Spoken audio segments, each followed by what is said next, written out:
A battle in the heart of Alabama caught our attention. Coal miners in one community, they've been on strike now for months. Working as long as 12 hours a day, 7 days a week, in some of the most dangerous conditions. I really think that the labor movement is the single greatest force for democracy in the history of the United States. The story of Alabama is a story of not just resilience, but of militancy. I say no contract, you say no code. No contract, no contract. If we ain't all free, ain't none of us free. You're listening to Alabama's only union talk radio show, The Valley Labor Report, with Adam Keller and Jacob Morrison. Hello, Tennessee Valley. This is the Valley Labor Report. My name is Jacob Morrison, here with my co-host and fellow agitator, Adam Keller, and we are broadcasting live online and on the radio from the heart of the Tennessee Valley, the Spice Radio studio in Huntsville, Alabama. Today, we are talking to Bianca Cunningham of Tennessee for All about their work up north of the border. We're also going to be talking about the Council of Bosses, otherwise known as the Business Council of Alabama, their campaign against Alabama's auto workers.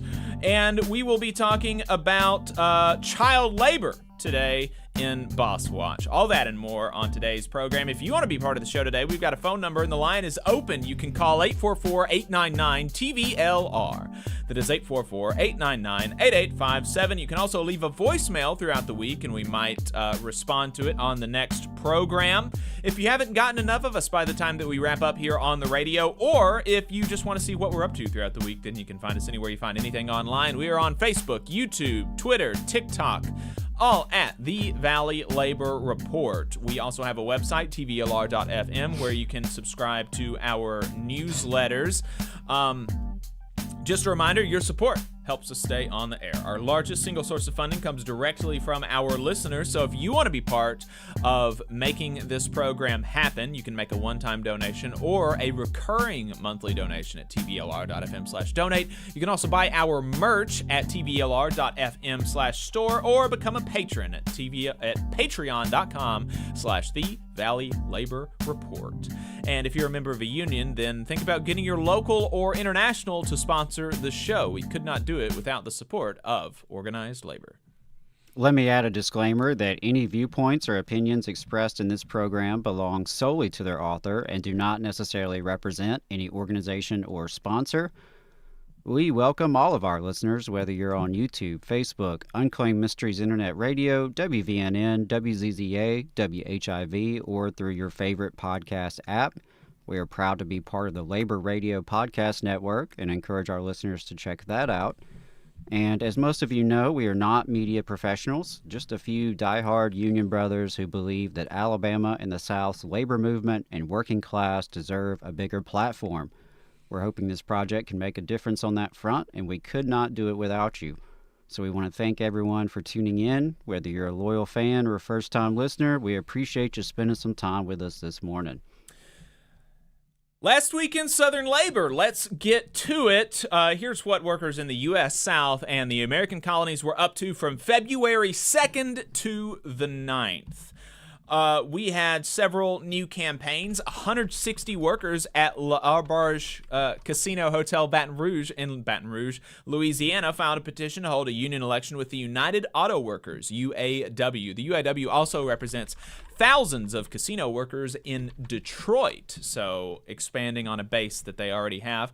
The employer filed a petition to hold a union election after a majority of the 47 workers at the Texas Tribune in Austin, Texas, demonstrated support for unionization with the Media Guild of the West, CWA, Local 39-13. 9 workers at Como Electric Cooperative in Tipton, Missouri, filed a petition to hold a union election with the International Brotherhood of Electrical Workers, IBEW, Local 2. It looks like the Security, Police, and Fire Professionals of America, SPFPA, is rating a unit of 110 security guards at Loomis Armored US in Atlanta, Georgia, currently represented by the United Government Security Officers of America, UGSOA, Local 382. 98 workers at UNFI United Natural Foods in Atlanta, Georgia, filed a petition to hold a union election with the Teamsters, Local 728. update. 4 workers at Barbizon Capital in Alexandria, Virginia, filed a petition to hold a union election with the International Alliance of Theatrical and Stage Employees, IATSE, Local 22. 12 workers at Hairspray on Tour in Fort Myers, Florida, filed a petition to hold a union election with IATSE. The employer is being represented by Littler Mendelson. Boo, boo. 7 workers at Leidos in Merritt Island, Florida, filed a petition to hold a union election with IATSE Local 780. In campaign updates, the UAW hit 50% cards signed at Volkswagen in Chattanooga. That means that Sean Fain should be making a trip down here very soon. Tech workers at Grindr held a union election with the Communication Workers of America, where the challenged ballots were determinative. So no official result is out yet, but last week the NLRB determined that some of the challenged ballots should be opened, and those only widened the lead that the pro-union workers held. There are still more challenged ballots left, so the workers are stuck waiting on the NLRB for a while longer, but the CWA predicts that if they are opened, they will only increase the lead. In election results, the one worker at Transdev Services in Mobile, Alabama, who filed a petition to hold a union election to join a previously existing bargaining unit with the Amalgamated Transit Union, has withdrawn that petition. So maybe they worked out a voluntary recognition deal with management. 50 security guards at Allied Universal in Tampa, Florida, withdrew their petition to hold a union election with SPFPA, as did 2 workers at United Rentals in O'Fallon, Missouri. They withdrew their petition to hold a union election with the Teamsters, Local 600. 17 workers at New Era in Clarksville, Tennessee, withdrew their petition to hold a union election with the United Steelworkers, USW. 29 workers at Giant Resource Recovery in Harleyville, South Carolina, voted 4-23 against unionization with the USW. 14 workers for the Hertz Corporation in El Paso, Texas, voted 5-7 against unionization with the Teamsters, Local 745. 5 workers at the Peace Center Foundation in Greenville, South Carolina, voted 5-0 in favor of unionization with IATSE, Local 322. There was an Alabama union-side law firm providing legal representation. 25 workers at Duke Riley Hospital in Raleigh, North Carolina. They voted 14-11 in favor of unionization with the International Union of Operating Engineers, IUOE, Local 465. 18 workers at Neil R. Gross & Company in Washington, D.C. voted 16-1 in favor of unionization with Court Reporters United. 31 workers at Sherwin-Williams in Lawrenceville, Georgia, voted 15-16 in favor of decertifying the International Union of Painters and Allied Trades, IUPAT, Local 1961. In settlements, grievances, and unfair labor practices, you'll recall that Trader Joe's United, which has organized 4 locations, including one in Kentucky, has been sued by Trader Joe's for copyright infringement. Last month, a federal judge threw the case out, saying that the lawyer should almost be sanctioned for his frivolous legal arguments in the case. Last week, Trader Joe's appealed the ruling. In strikes and bargaining, after the Durham, North Carolina educators went on a sick-out last week, the Board of Education approved all of the union's emergency demands.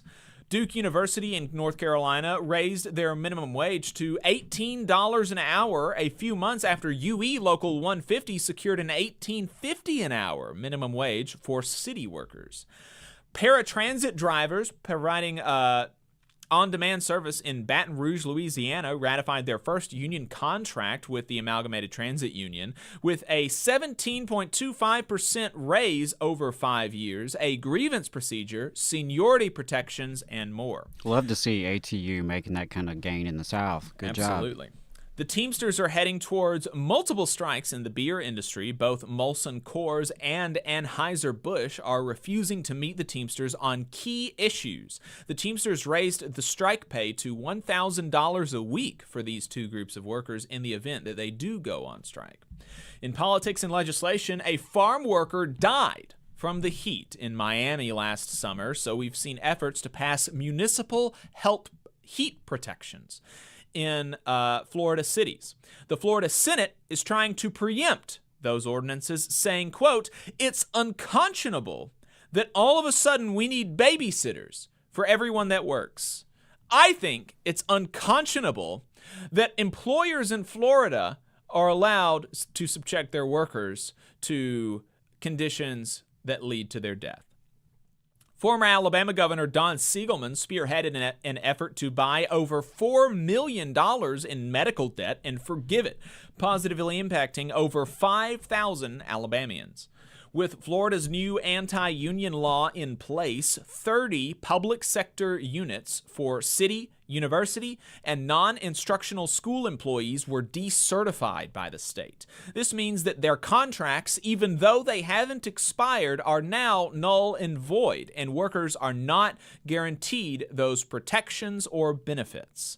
The law automatically decertifies unions when they fall under 60%, with an opportunity for a recertification election if 30% petition for it, in which case a 50% plus one vote would recertify the union, but they would be at risk of decertification again if they did not get membership up to 60%. McKenna Schuler has great reporting on this in the Orlando Weekly. The AFL-CIO last week officially called for a ceasefire in Gaza. This comes after months of rank-and-file organizing against silence on the conflict, and now places Union Joe in direct conflict with the position of U.S. labor on the issue. Not the South, but certainly has implications for the South, as the NLRB held that basketball players at Dartmouth College are employees and scheduled a union election for March the 5th. In internal union affairs, Amazon workers at Kentucky's KCVG Air Hub voted to ratify their new local constitution in preparation for a eventual union election. If we missed anything, let us know, tvlr.fm/contact, and we will try to include it on next week's Roundup. We're going to be right back talking to Bianca Cunningham from Tennessee for All. Benefit Architects has proudly supported union members and union-made products for over 35 years. If you are a federal employee and an AFGE member, you're eligible for hundreds of dollars in money-saving benefits, including group life insurance, dental insurance, and AFLAC insurance. Additionally, if you're a union member but don't work for the federal government, you can still qualify for several of these money-saving policies.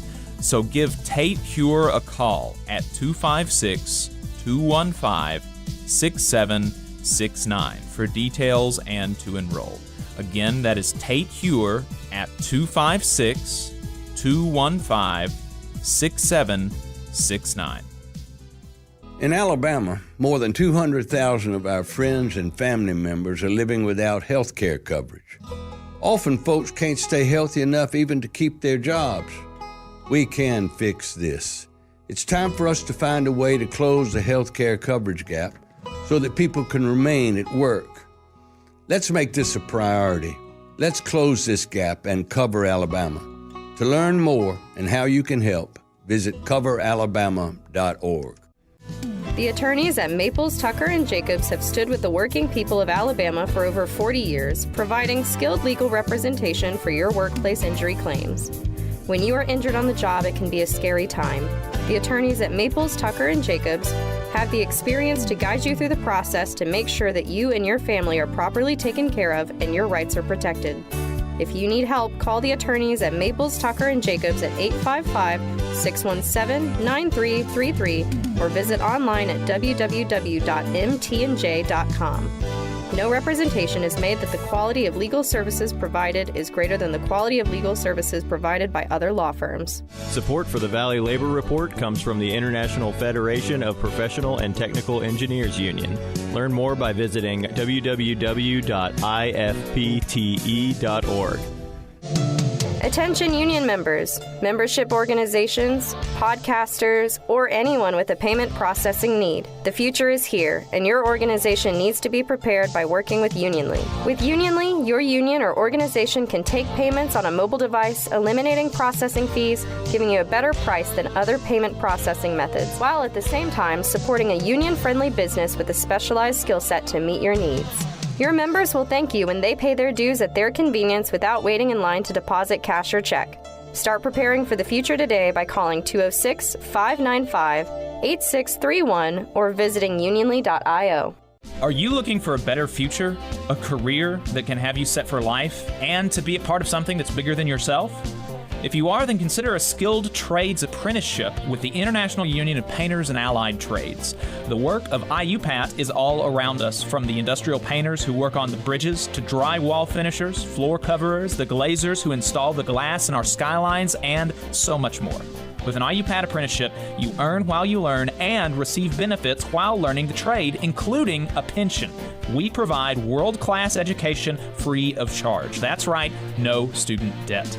Our starting salaries for apprentices that graduate is above the national median salary with benefits for entire families. And you have the flexibility to take your trade wherever you'd like in the country to work. IUPAT District Council 77 covers our entire region, so give Adam Booth a call at 205-603-3142 for more information. Again, that phone number is 205-603-3142. Come build a better future with us today and join IUPAT. I'm attorney Tommy Sinyard. When you've been injured and need help, you need a lawyer who's with you. Sinyard Law. You need attorneys always available to take care of you. Sinyard Law. And keep you in the loop. It's your case. You need to know what's happening. Sinyard Law. And never a charge to meet with us to evaluate your case. Sinyard Law. A new firm, but an old name. One that will stay with you every step of the way. Sinyard Law, the name with proven results. Support for this program is provided by the International Association for Machinists and Aerospace Workers, Local Lodge 44 in Decatur, Alabama. Learn more at iamaw44.org. Come on, you poor workers, good news to you I'll tell. How the good old union has come in here to dwell. Labor creates all wealth should go to labor, and you are listening to the Valley Labor Report. My name is Jacob Morrison. Adam Keller is my co-host. We have on the line with us now Bianca Cunningham from Tennessee for All, a nonprofit coalition that advocates for poor and working Tennesseans. Bianca, welcome to the program. Appreciate you taking the time. Good morning. Thanks for having me. Absolutely. Glad to have you. So start off talking to us about your work coming to Tennessee for All and what the organization does. Yeah, sure. So actually, I work for an organization called Bargaining for the Common Good. And what they do is basically fund labor, community, faith coalitions around the country. And so when they were looking to make an investment in the South, Tennessee kind of reached out to us and let them know that they were ready to use that type of framework for their own fights in the state. And so 2021, we set up, it was labor unions, it was community organizations that work on everything from policing to environment, et cetera, as well as some faith organizations reached out and said that they wanted to create a coalition that can really transform the political landscape of their state. And what they're looking at is about 26,000 jobs being added to Tennessee because of the electrical vehicle investment that's happening right now around the state. And so they're thinking about how can they soften the ground for labor in a way that we know that unions haven't done that great in the past as far as the community engagement. Right. And you've been doing, labor and labor adjacent work for a while now. Actually, we met, I don't know if Adam told you this, but we met when you were doing an organizer training in Birmingham back in like 2018 or 2019. So it's been a while. A lot's changed since then. A lot has changed. So a lot has changed. What brought you to this kind of work? Yeah, so actually that training that you were talking about, that was whenever I was at Labor Notes. And so, I have been trained by some of the best in rank and file education. But I think before that, uh, about 10 years ago, I was a retail worker in Brooklyn, New York, and I started my own union with my coworkers. And I realized a couple of things through that process. Number one, a lot of people that we interfaced with in the union had never actually put it out on the line for their own job before, meaning they probably got hired into a union position. So I think that, having that experience of organizing, with CWA, which was a great experience, but, having to go through a year and a half of bargaining, we struck for 49 days for our very first contract, right? Wow. I think a lot of stories in there illuminated reasons why, it's important that there's representation from community in unions because unions can be pretty siloed. And I just remember, shout out to Bob Master, who was the political director back then. I remember him grumbling in the corner saying that what they don't understand is that we're past the time where you could just win a strike. You can't win a strike without community support. And that always really stayed with me because it's something that I didn't really see in my community talked about that often. We knew a lot of people had blue collar jobs. We knew what a good city job or a good union job was, but we didn't have a lot of people advocating for good labor jobs. So when I got the opportunity to go to bargaining for the common good, it seemed so up my alley with talking about racism in the labor movement, talking about how we can center anti-racist themes in the labor movement and how we can really bring in community in a way that they don't feel like they're being talked down to because the union is more powerful, it has more money, but how can we create a real equal partnership where we're moving the work together? No, I think I think that's great. And so also I just want to say the potential when we have community faith labor coalitions is so huge.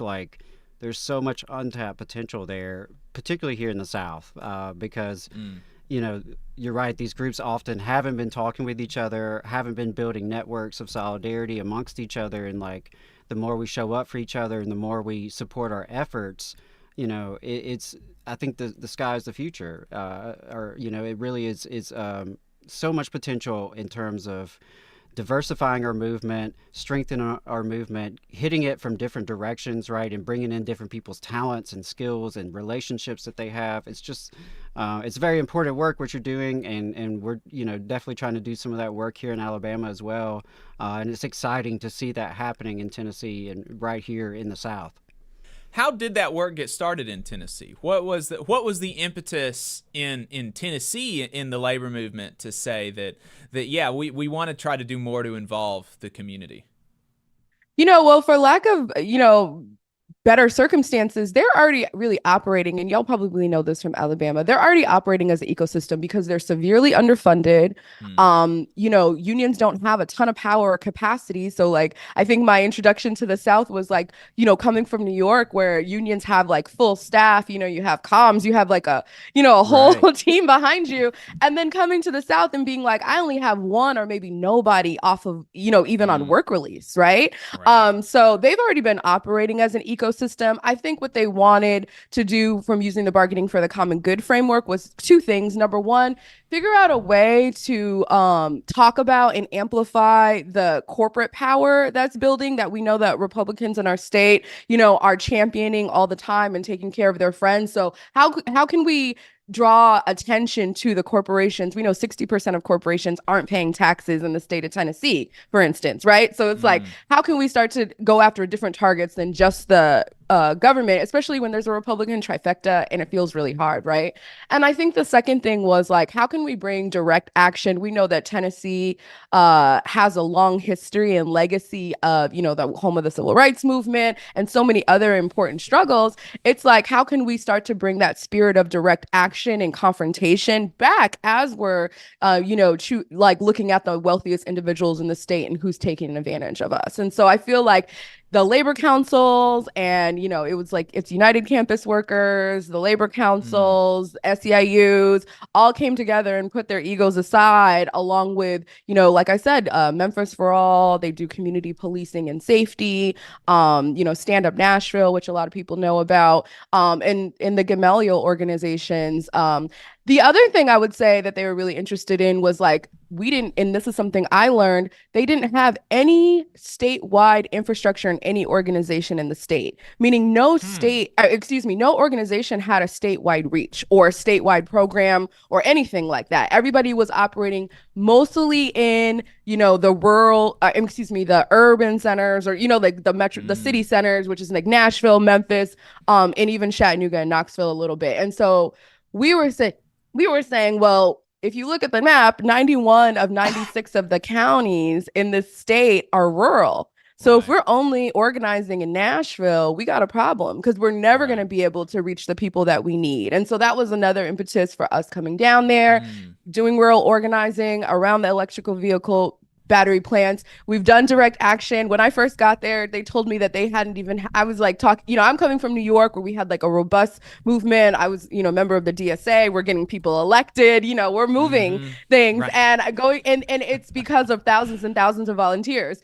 And going down there, them telling me in 2021, like, we haven't even had unpaid canvassers since 2005. And I was like, well, so they're like, nobody's going to get in the street. Like, we're too polite. Like, we're not doing that. And, fast forward to like a lot of working, a lot of honest conversations, a lot of agitation. And we were able to put 300 people in the Amazon office in Nashville last year. So I just feel like it was a desire to want to break from what they had been doing and try something, different. The community stuff has really been beneficial, as I understand it, for workers, particularly in Nashville. And I'm interested in some of the stuff that you're doing in rural communities as well. But we have Vonda in the YouTube chat, president of the Nashville Labor Council. She's a big fan of yours. She says that you're an organizing phenomenon. And we had Ann Barnett from the Nashville Labor Council come talk to our labor council in North Alabama about some of the work that they've been doing. And they talked about how Stand Up Nashville was able to get a community benefits agreement with a new stadium.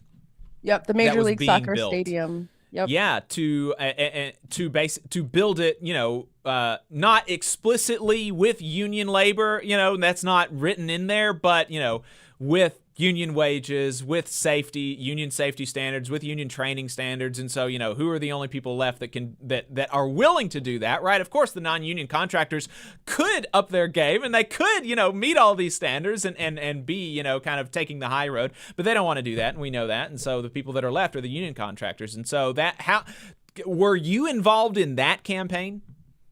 Actually, they know I was not involved in that campaign. I came in the tail end of that. And I know that one thing we need to talk about when we talk about community benefits agreement is enforcement, right? How do you actually enforce the agreement afterwards? But that's another conversation.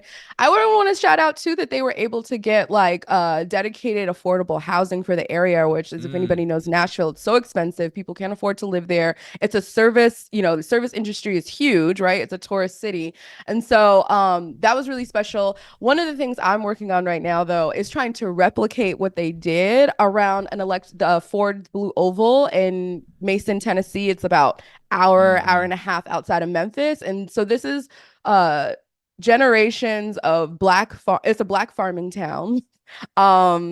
And they're basically getting ran over through eminent domain, no input from, Ford is talking about generational wealth and coming into the landowners and offering them $3,500 an acre.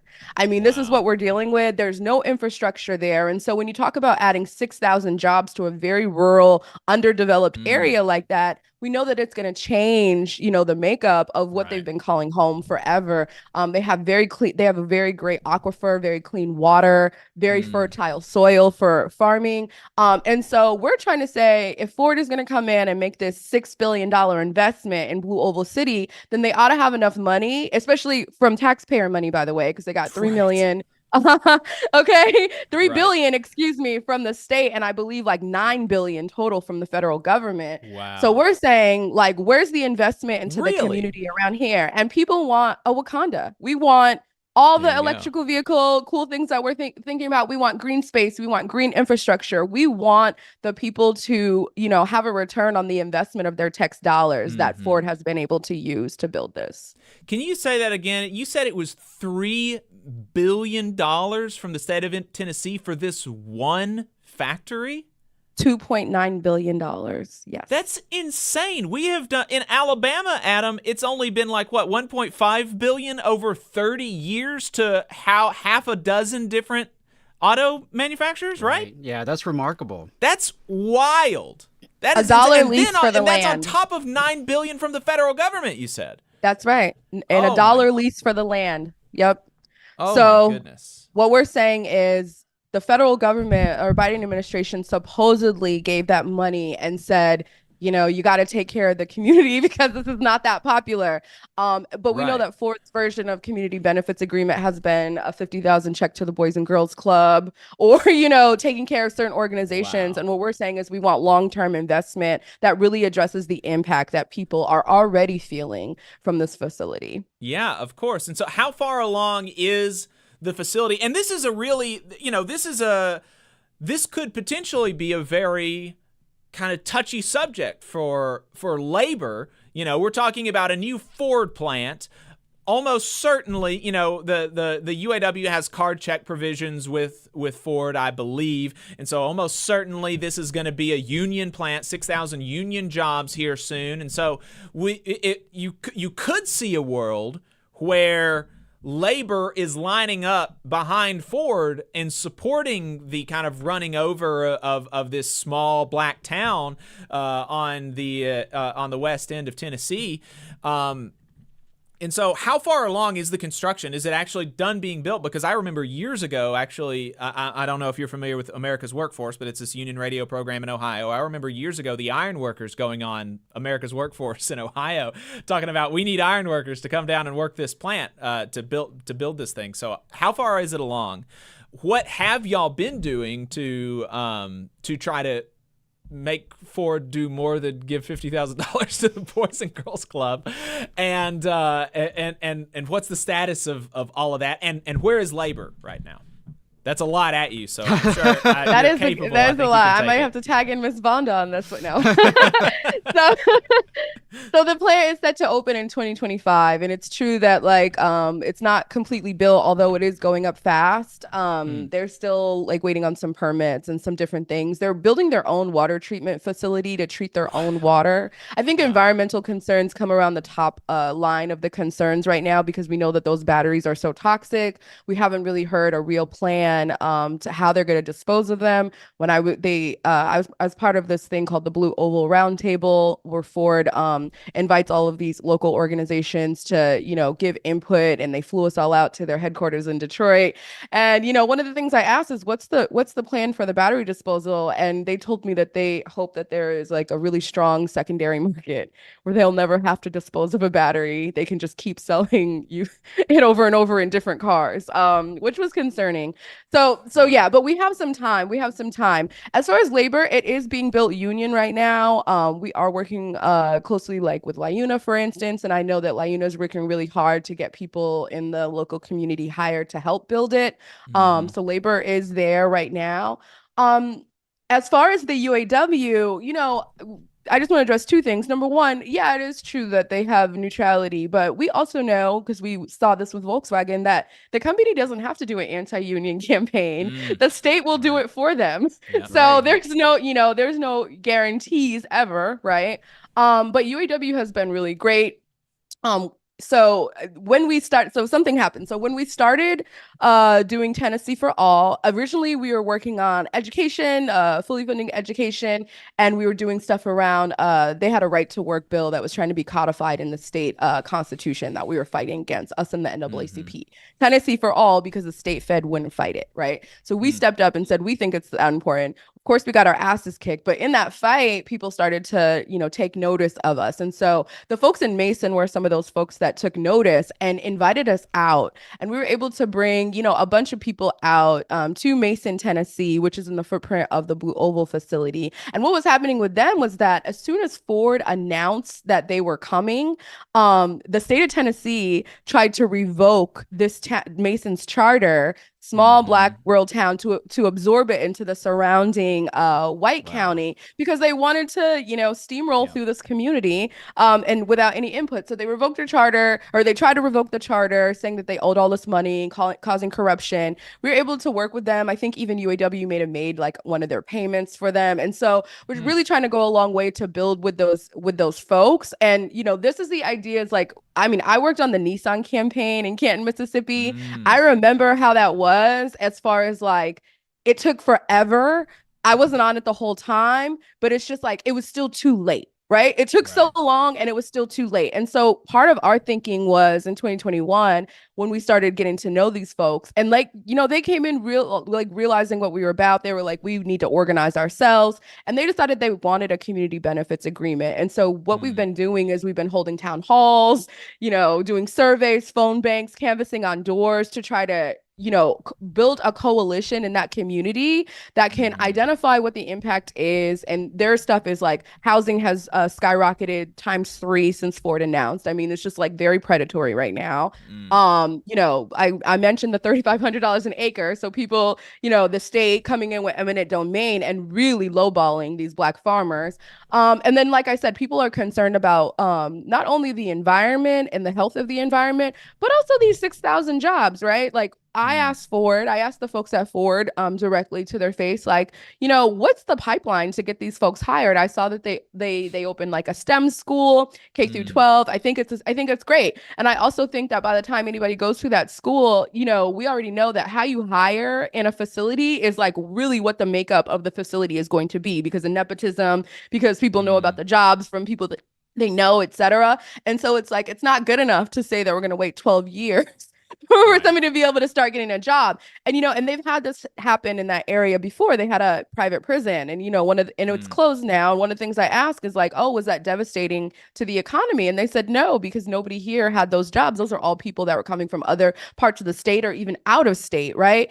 And so we're really concerned with the workforce pipeline. And I think this is something all labor can get behind, is like, if labor can come together and set up, like, what are the workforce standards that we want to, set with Ford, right? What kind of pipelines do we want to, create as far as training, so that we can ensure that people that are there and have been there can like benefit from these jobs, right? Because, and Ford told me, we don't think we're going to be able to, staff the plant, from the local area. We're definitely going to have to bring in workers from out of the state. And so it's just like, again, that's like gentrification, or it's going to really change the makeup of what, their legacy, their culture, and what they have known for generations there. Right.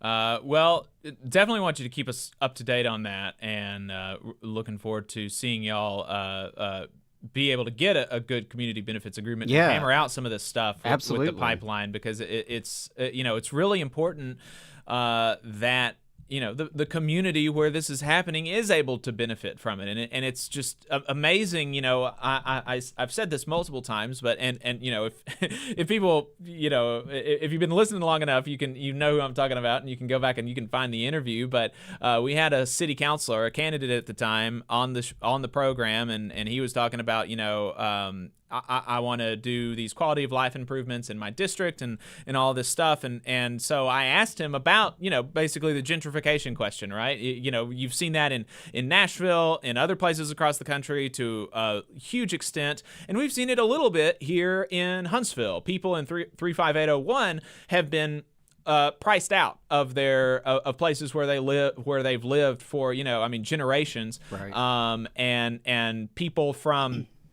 out of the city, out of the state, are coming in and buying, California money coming in and buying Alabama houses, right? And so there's a lot of this that's actually not benefiting people in Huntsville. And so, how are you going to make sure that these quality of life things benefit the people that have always lived there? And he was like, oh, I've never thought about that. That's an interesting question, Jake. Yeah. Well, and I think what you were talking about, Bianca, in terms of the workforce development, I know that was something addressed in the New Flyer Community Benefits Agreement here in Anniston, Alabama, in terms of pre-apprenticeship programs, in terms of targeting underserved communities, minority communities, those who haven't always gotten a fair shake at getting these jobs. And I think that is, like you said, that's something all of labor can get behind. And really, I think labor has to be involved, at the high school level even. And we have to be in those conversations about how do we prepare folks and, what do we need and how can we get these young folks to become union workers, right, when they leave. So, yeah, there's so much we could talk about with this. Honestly, I'm just really, really proud of what y'all are doing and proud to see this kind of coalition building here in the South because I think it's transformative and it really can make a difference here. And that's the path forward. Because like you said, these ecosystems that we have are small, we're underfunded, we're outgunned, outmanned. The billionaire class, the elites who have long dominated these states and these state legislatures, all we have is people power to fight back, right? And so it's really impressive to see that kind of growth, to see a win like a CBA in Nashville, hopefully another CBA very soon out at Blue Oval. So that's just... I love it. Love to see it. Yeah, I've got one more Tennessee specific question, and then I want to hear about your podcast. Tennessee, as I understand it, had the highest union growth in the country. Is that right, Adam, or is it just the South? I knew it was the South. I'm not sure if it was the whole country. Well, a lot. You tell us. Yeah, you tell us. And That's news to me. Okay, so highest union growth in the South. To what extent was that Bianca? Was that like 20% Bianca or like Bianca 50%? Vonda? Yeah, like, that was Miss Vonda. Okay. For sure. Yeah, it's really we have enjoyed getting to know the Nashville CLC and hear about the Memphis CLC and just see the real progress that's happening, to see forward momentum and energy, right? Because it has been pretty dead in the South for a long time when it comes to like labor politics. We have been encircled for so long and just been on the defensive. But the more we get out of these silos, like you said, and build relationships with folks, build that people power network, the more we can accomplish. Yeah, absolutely. And it's hard. And I just want to say that to people. Like, it's not easy. It's messy. There's agitation involved. Egos get involved sometimes. We have to be patient with people that we don't, like maybe agree with all the time. And also all of our partners don't agree on all the issues. So sometimes we have to have like real conversations. I mean, I think public education comes to mind as something that we have really grappled with as a coalition. We have, a lot of the teachers association or teachers unions rather, in our fold, and we're working with them. And we have this this vision for public education, public school strong, that kind of thing. But also, some of the community organizations are like, well, what about? So it's like, it's never going to be like a coalition of the 100% aligned. But I think that as long as we're able to have honest conversations with one another, push one another, little by little, then, you could get there. You could definitely get there. Right. So you have a podcast that you do. Talk to us about it. What's it called, and what are the things that y'all talk about? Yeah, so actually this is not, it's my podcast, but it's not my podcast, right? This podcast is Black Work Talk. It's been around for a couple years. Dr. Stephen Pitts is out of the UC Labor Center, is the one who, this is his baby. And so he was the host for 2 years. He decided to retire last year. And so Convergence had reached out to me to say, I had been a guest on the show, say that they thought that I could be a good host. And so I was like, oh, wow, that's a new idea. It's really all new territory for me. But I trusted them, and I worked with the producers, and we were able to get Jamala Rogers, who's amazing, out of St. Louis, Organization for Black Struggle, to come on and be a co-host with me. And, my vision, I think that what Stephen Pitts did really well was like talk to kind of like grass tops and like, directors and thought leaders about, Black work and, and about their own stories. And I found that really compelling. It was one of my favorite podcasts. But one of the things that's really important to me when I came on, but basically because I come out of the rank and file, was like, if it's called Black Work Talk, can we just talk to like plain old Black workers? Like, can we just hear from them? And so, I really put an emphasis, with production, like I really wanted to do like rank and file workers, right? Cover active struggles. And not that I, don't think it's important to talk to the presidents and the executive directors, but so many other people are doing that. And we have so little exposure to just like everyday Black folk.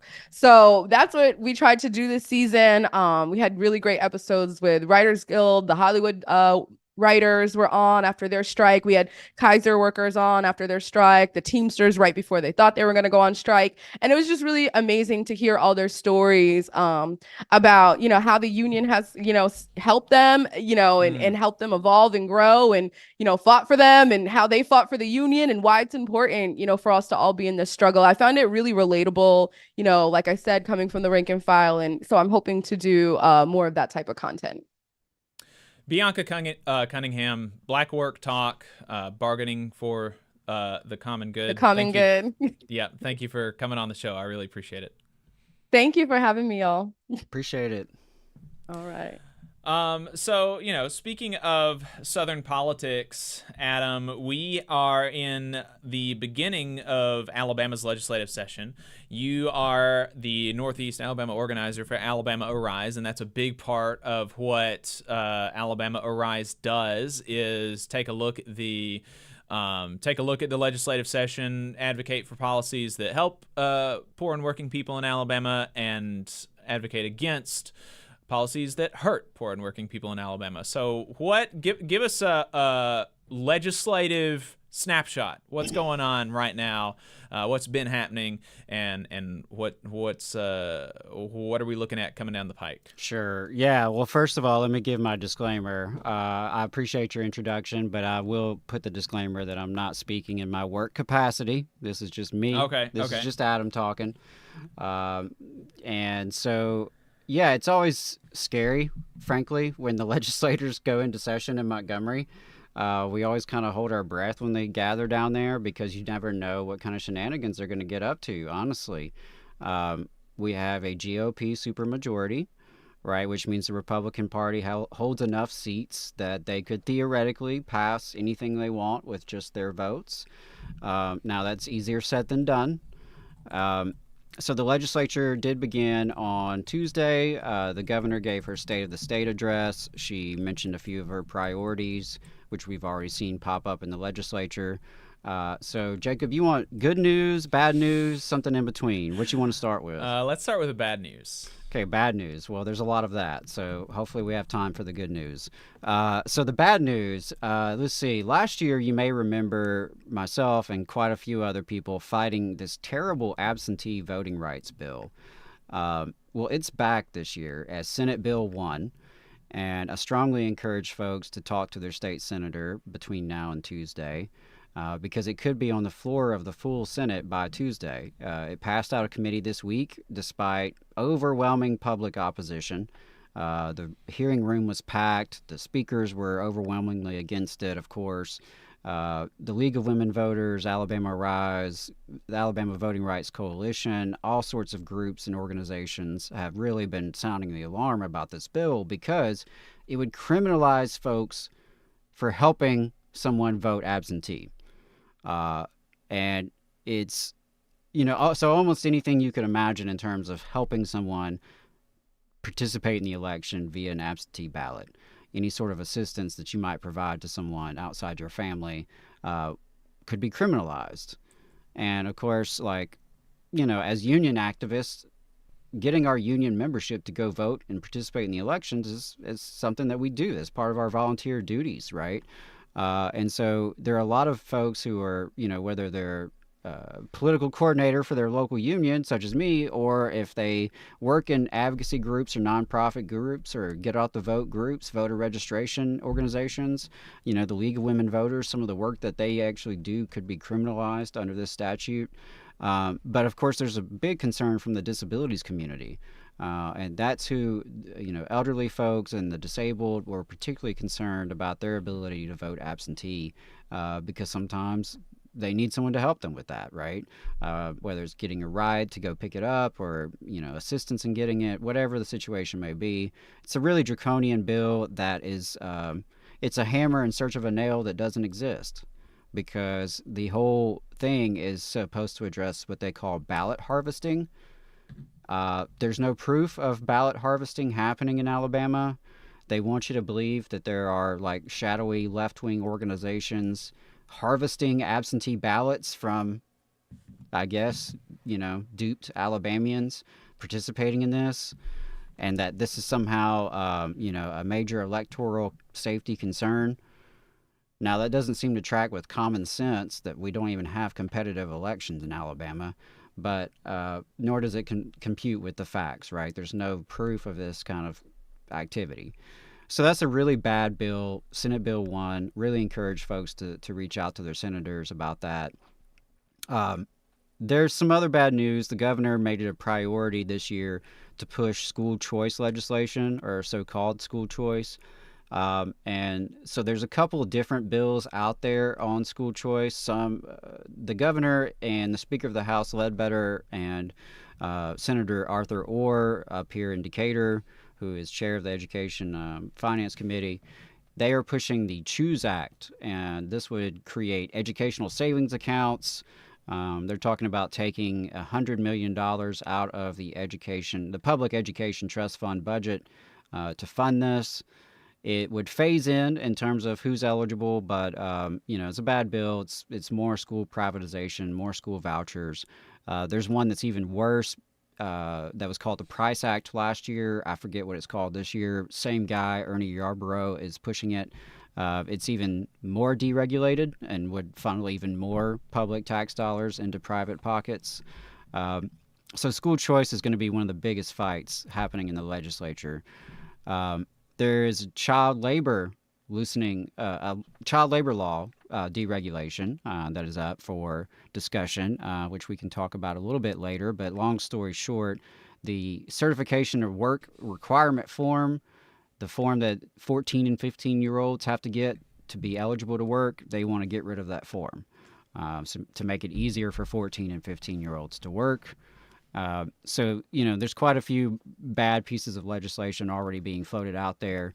Then there's some stuff kind of in between. I just want to note really quick, just for the record for folks that are listening, that bill that was filed to make it easier for 14 and 15-year-olds to work, that came either the day after or the day before it was announced that the Department of Labor was fining an Alabama roofing contractor $100,000 for,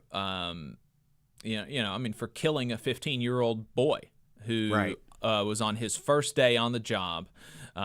Without the proper training, being on a roof, without the proper training, without the proper fall protection, et cetera, et cetera. 15 years old, on a roof, died, first day on the job. Susan DuBose and the Republican Party want to make it easier for children to be in that situation. Yeah. It's really shameful that we are, yet again, as the labor movement, called to fight against child labor in this country.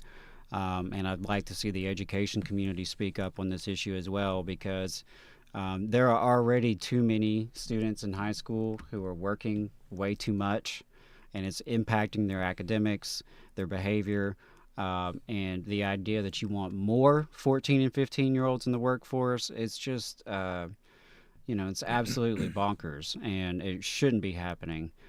So those were some of the bad bills that I know have already, floated out there. Buckle up. We expect it to be a lot of red meat in the first half of this session, leading into the March Super Tuesday primary, the, 2nd Congressional District primary. So there's going to be a lot of red meat bills. There's a lot of divisive stuff being talked about in Montgomery right now that could also slow things down, potentially, because some of these issues are divisive even within the Republican supermajority, including school vouchers, right? And another potentially divisive piece of legislation is gambling. Gambling is one of those perennial topics we talk about every year, right? And nothing ever seems to get done on it. Medicaid expansion is another one of those topics, and the two seem to be kind of linked this year a little bit. So on the gambling front, listeners outside of Alabama may not realize we are one of the few states that does not have a lottery. Every state around us has a lottery. Many states around us have casinos. We do not. We do not have legal sports betting. Now, the Poarch Creek Indians do hold basically a casino monopoly within the state. And so there's a lot of different competing interests. There are some dog tracks and some other semi-legal, potentially illegal gambling establishments in various counties that have local rules that gets really complicated. There are a lot of illegal gambling establishments throughout the state, apparently. And so there's some idea pushed by some in the Republican Party to finally address this issue, to put it before the voters in a constitutional amendment vote, which it would have to be a constitutional amendment. So the idea would be to have a comprehensive gaming bill that would include the lottery, casinos, and sports betting. The devil will be in the details as to whether there's any agreements on this, whether, the Porch Creek Indians will be okay with it, whether or not the Democratic minority will be okay with it, because there will not be enough Republican votes, more than likely, to pass this, right? They will almost certainly need Democratic minority votes. And they seem to be sticking to their guns that there needs to be some language protecting, or some language to facilitate Medicaid expansion, right? If they're going to pass this kind of bill, we need to ensure that, revenue raised goes toward, or at least part of it goes towards, expanding Medicaid. And so that's going to be a really interesting fight to watch. Me personally, I think it's pretty ridiculous that in 2024 we haven't addressed this gambling stuff. I'm pretty libertarian when it comes to those sort of things, and I feel like, if folks want to gamble, we might as well have it legal and taxed and regulated, so that, there is some benefit for the community out of that. We get no benefit from illegal gambling that currently exists. Gambling is not a solution. And a lot of times there have been politicians to make a lot of promises about, what a lottery could do or what casinos could do for the state. And there's a lot of drawbacks to them, right? People say a lottery is a tax on people bad at math. It disproportionately affects poor and working class people, right? So, these are not like magic bullets by any means. But it could generate significant revenue in the state of Alabama, which generates some of the, if not the lowest amount of revenue per capita in the state, in the country. So, our government is very underfunded. Our tax system is very regressive and inadequate.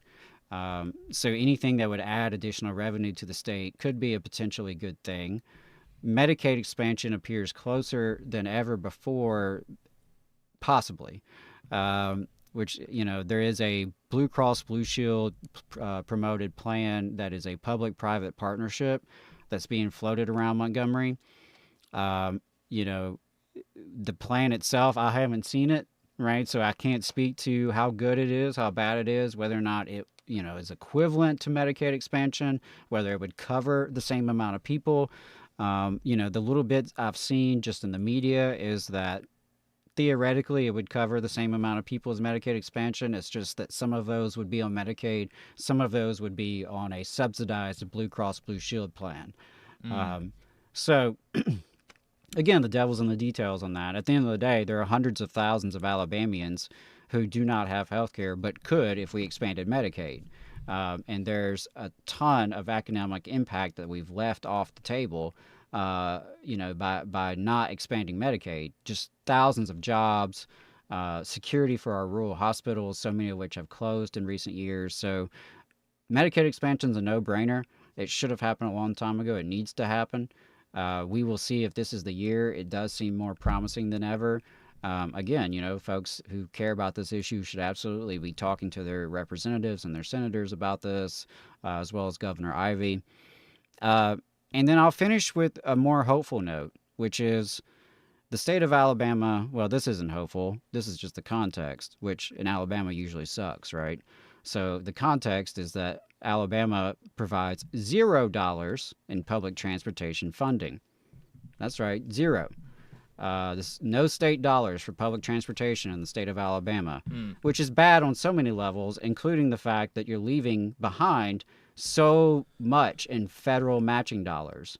In some cases, 4-to-1 matches, right? So $1 million investment in the Public Transportation Trust Fund could generate as much as $4 additional million, right, from the federal government.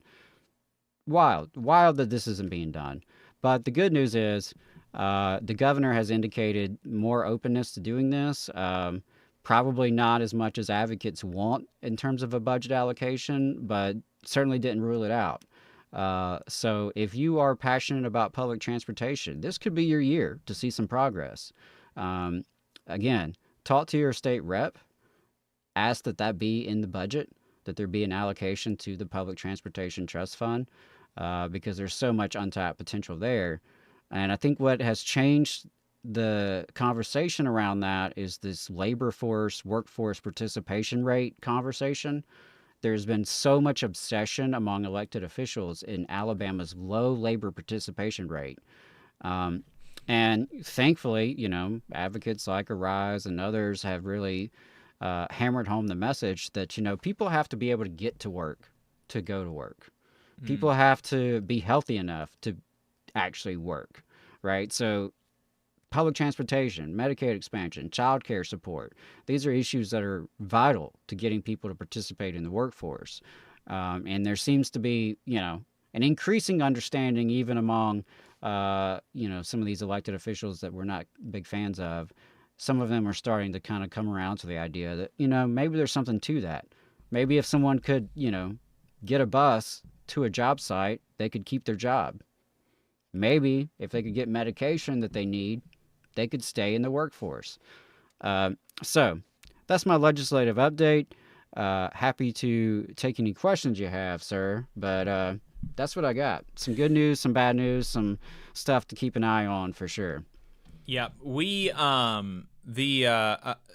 I saw an interview recently talking about, the labor force participation rate and how in European countries, the answer was, how do we make it easier to get to work, for people to get to work? And so they have a labor force participation rate in the prime working age of something like 85%.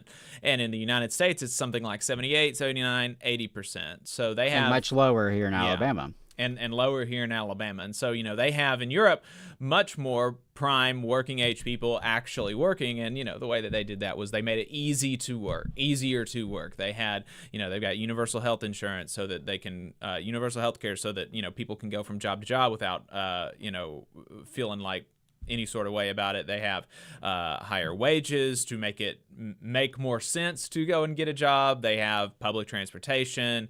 They have child care and all of this stuff. It just makes it easier for people to work. Whereas in the United States and in Alabama in particular, our response has been to try to punish people that don't work. And that doesn't really address the barriers to work for a lot of people. And so obviously moving in the direction of addressing barriers to work is definitely a step in the right direction. So we'll be watching that with bated breath and hoping that some of that work gets done. Absolutely. I mean, the last thing I'll leave you with is, as always, is you need to talk to your legislators. You need to be in contact with them constantly because they are supposed to work for us. Yeah.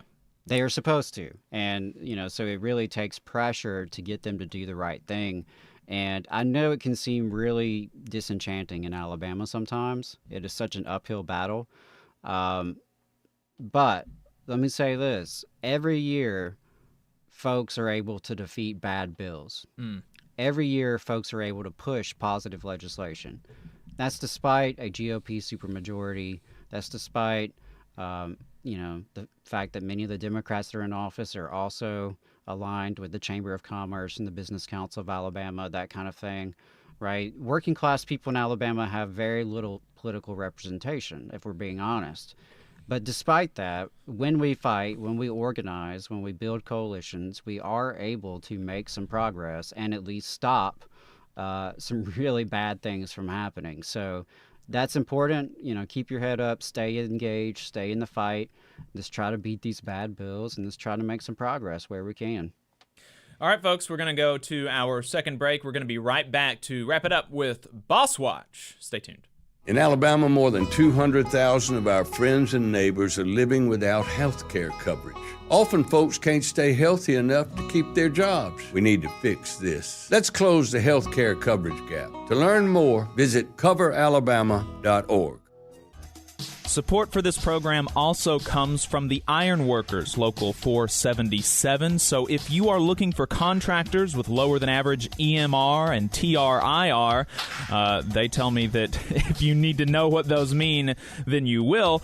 Or if you need to supplement a workforce at any level for any amount of time, short or long term, if you need ironworkers that come trained and certified at no extra cost, or if you need workers from superintendent down to general laborer, and you're looking to start work on a project, or you're unhappy with your current contractor situation, you need to call my friend Jeb Miles with the Ironworkers Local 477. They only work with the best in the business, vetted contractors, and can do all kinds of jobs from roofing to steel and bridge erection, from welding to heavy rigging, from structural repairs to machinery alignment, and much more. They supply manpower on 4 of the 5 largest projects in North Alabama, so you know they're legit.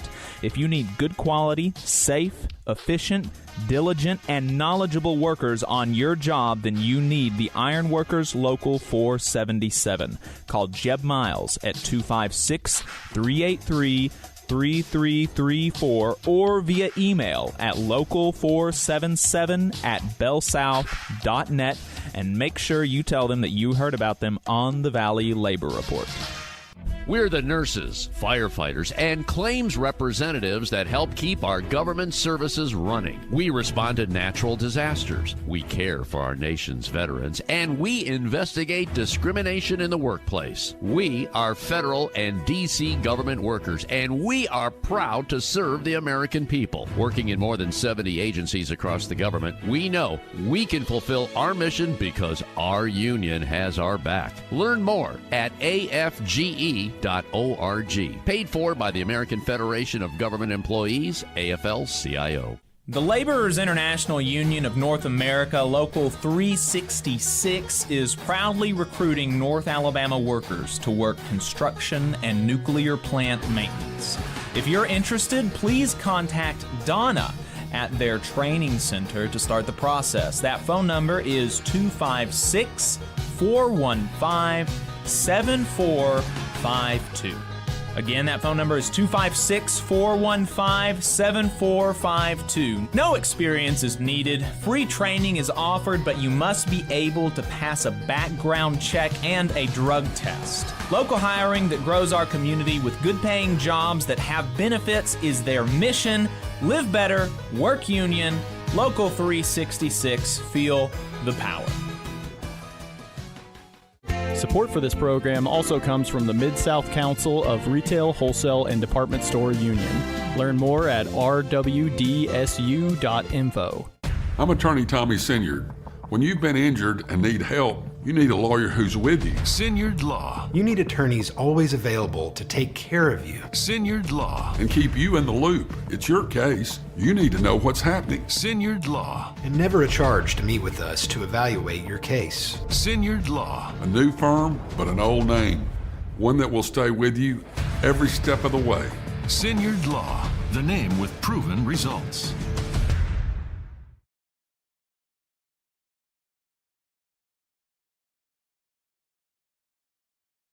Come on, you poor workers, good news to you I'll tell. How the good old union has come in here to dwell.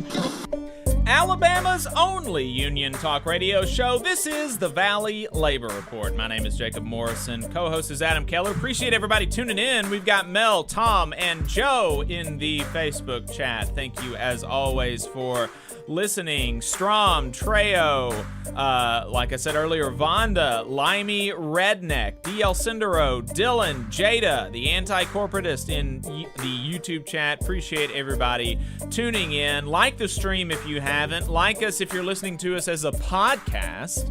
And subscribe if you haven't. Do all of that stuff, obviously. TVLR.fm/donate to make a one-time or recurring donation.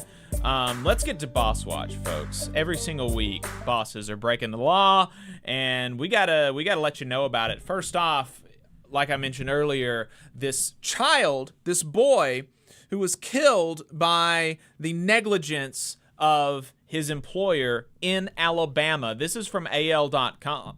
AL.com. The U.S. Department of Labor has fined a company $117,000 in connection with the 2019 death of a 15-year-old who plunged 50 feet from a work site on his first day on the job. According to the DOL, Apex Roofing and Restoration paid the penalties after investigators determined that Apex Roofing and Restoration of Pelham violated child labor laws in employing the teen. The incident happened on July 1st, 2019, as the teen was working on the roof of a Coleman Casting Corporation building. According to the investigators, the worker fell, suffering fractures of the wrist, skull, and ribs, among other severe injuries, and the teen was pronounced dead on at the scene of the incident. According to the DOL, the teen was employed in violation of a law that prohibits workers under the age of 18 from engaging in dangerous jobs, including roofing or construction operations. Apex Roofing, through a spokesperson, said it was, quote, truly heartbroken by the death. The tragic incident occurred when a subcontractor's worker brought his sibling to a work site without Apex's knowledge or permission, the spokesperson said. Apex has a longstanding policy prohibiting any form of child labor. In addition, since the incident, Apex has implemented a number of safety measures to further strengthen job site security and safety. Our hearts are with his family and any family who suffers a loss. Federal investigators have issued several fines in recent years for child labor violations in Alabama, particularly in the auto industry, which Kay Ivey and the Council of Bosses want to make you believe is fantastic and great and everything is good in the auto industry. Both SL Alabama and JKUSA, an Opelika temporary employment agency, paid fines in 2023 from federal court and the Alabama Department of Labor after investigators found workers as young as 13 employed in one factory. Last year, the Department of Labor's Wage and Hour Division found child labor violations in more than 950 investigations, resulting in more than $8 million in fines. Another Alabama killer. During the peak of summer in 2023, a 33-year-old concrete finisher collapsed at a Huntsville construction site after showing clear signs of heat illness, a tragedy that federal safety investigators found could have prevented had the employer followed established safety practices for heat hazards. An investigation by the U.S. Department of Labor's Occupational Safety and Health Administration into the July 28, 2023 fatality found workers of SJ&L General Contractor LLC were hand-forming concrete curbs when, as the heat index neared 107 and the humidity climbed to 85%, the worker was seen by coworkers stumbling, talking incoherently, and eventually vomiting before becoming unresponsive.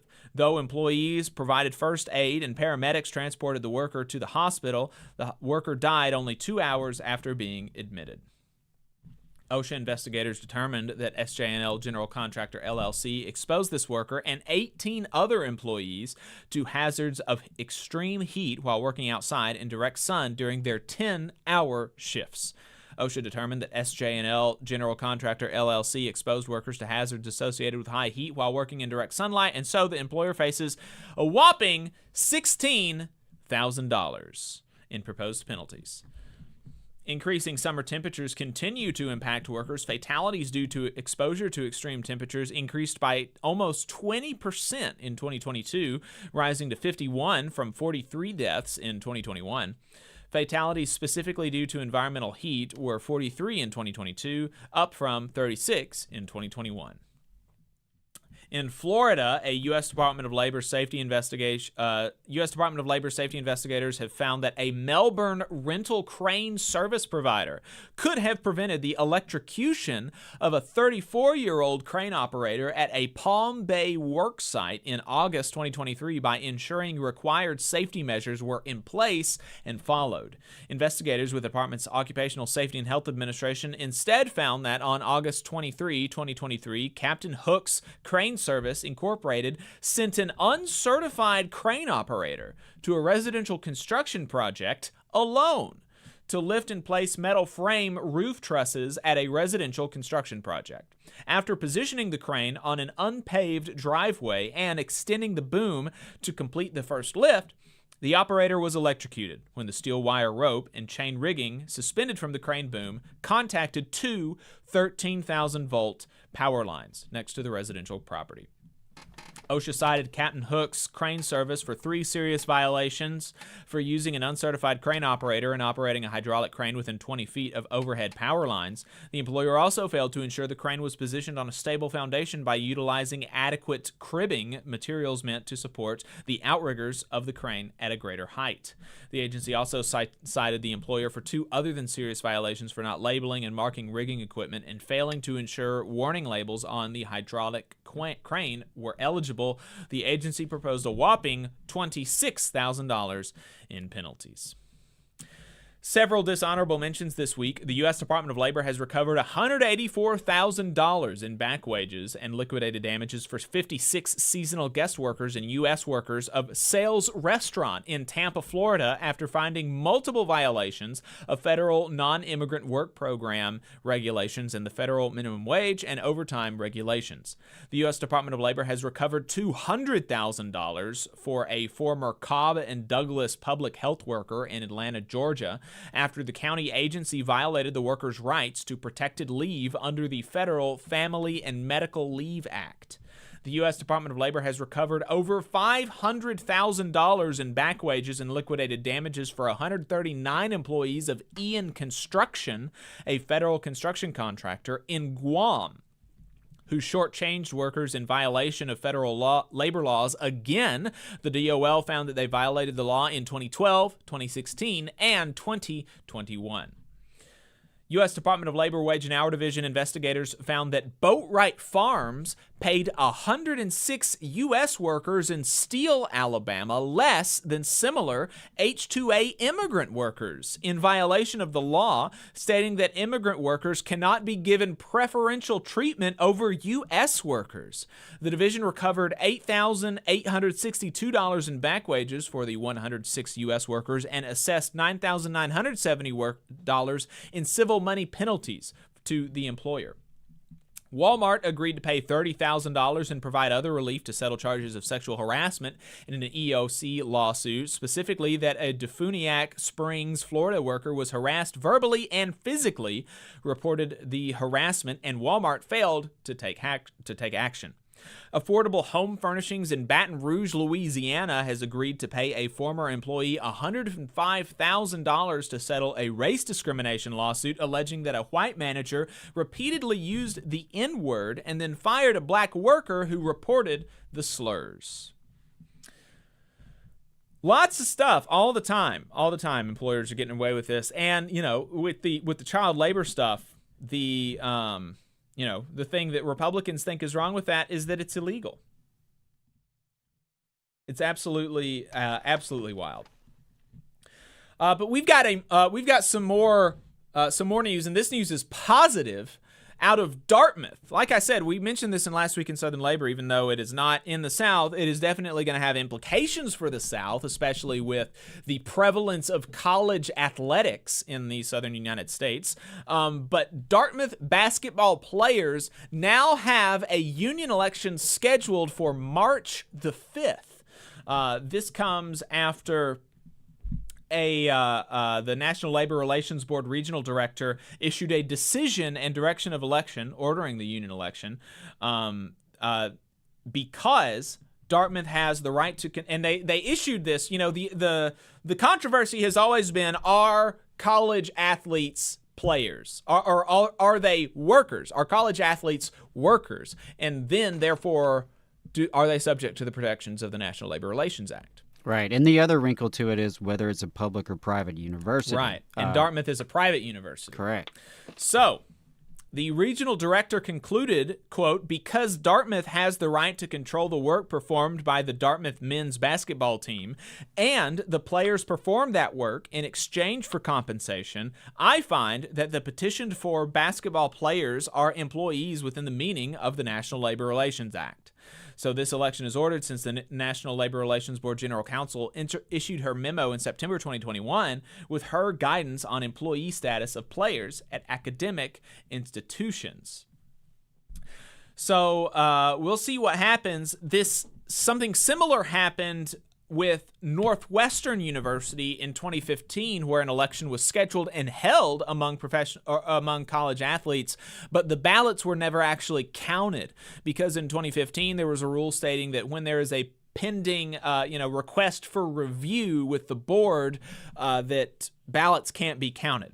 Well, that rule has been rescinded, so regardless of whether there is a request for review in this election, these ballots will be counted. So we're going to see what happened. The National Labor Relations Board press secretary sent some other related cases in the college athlete, the college athlete labor relations world. She mentioned that the Region 31 of the NLRB issued an unfair labor practice complaint against the University of Southern California, the Pac-12 Conference, and the NCAA as joint employers, alleging that the joint employers have maintained unlawful handbook rules and unlawfully misclassified scholarship and non-scholarship women's and men's basketball and men's football players as student athletes. And so this is interesting. This is an interesting case because you mentioned, Adam, that one of the kinks is it a public or a private university? Well, the NLRB in California is alleging that the University of California, which is a public institution, University of Southern California. Now, see, is USC public or private? I think it's public. Isn't USC public?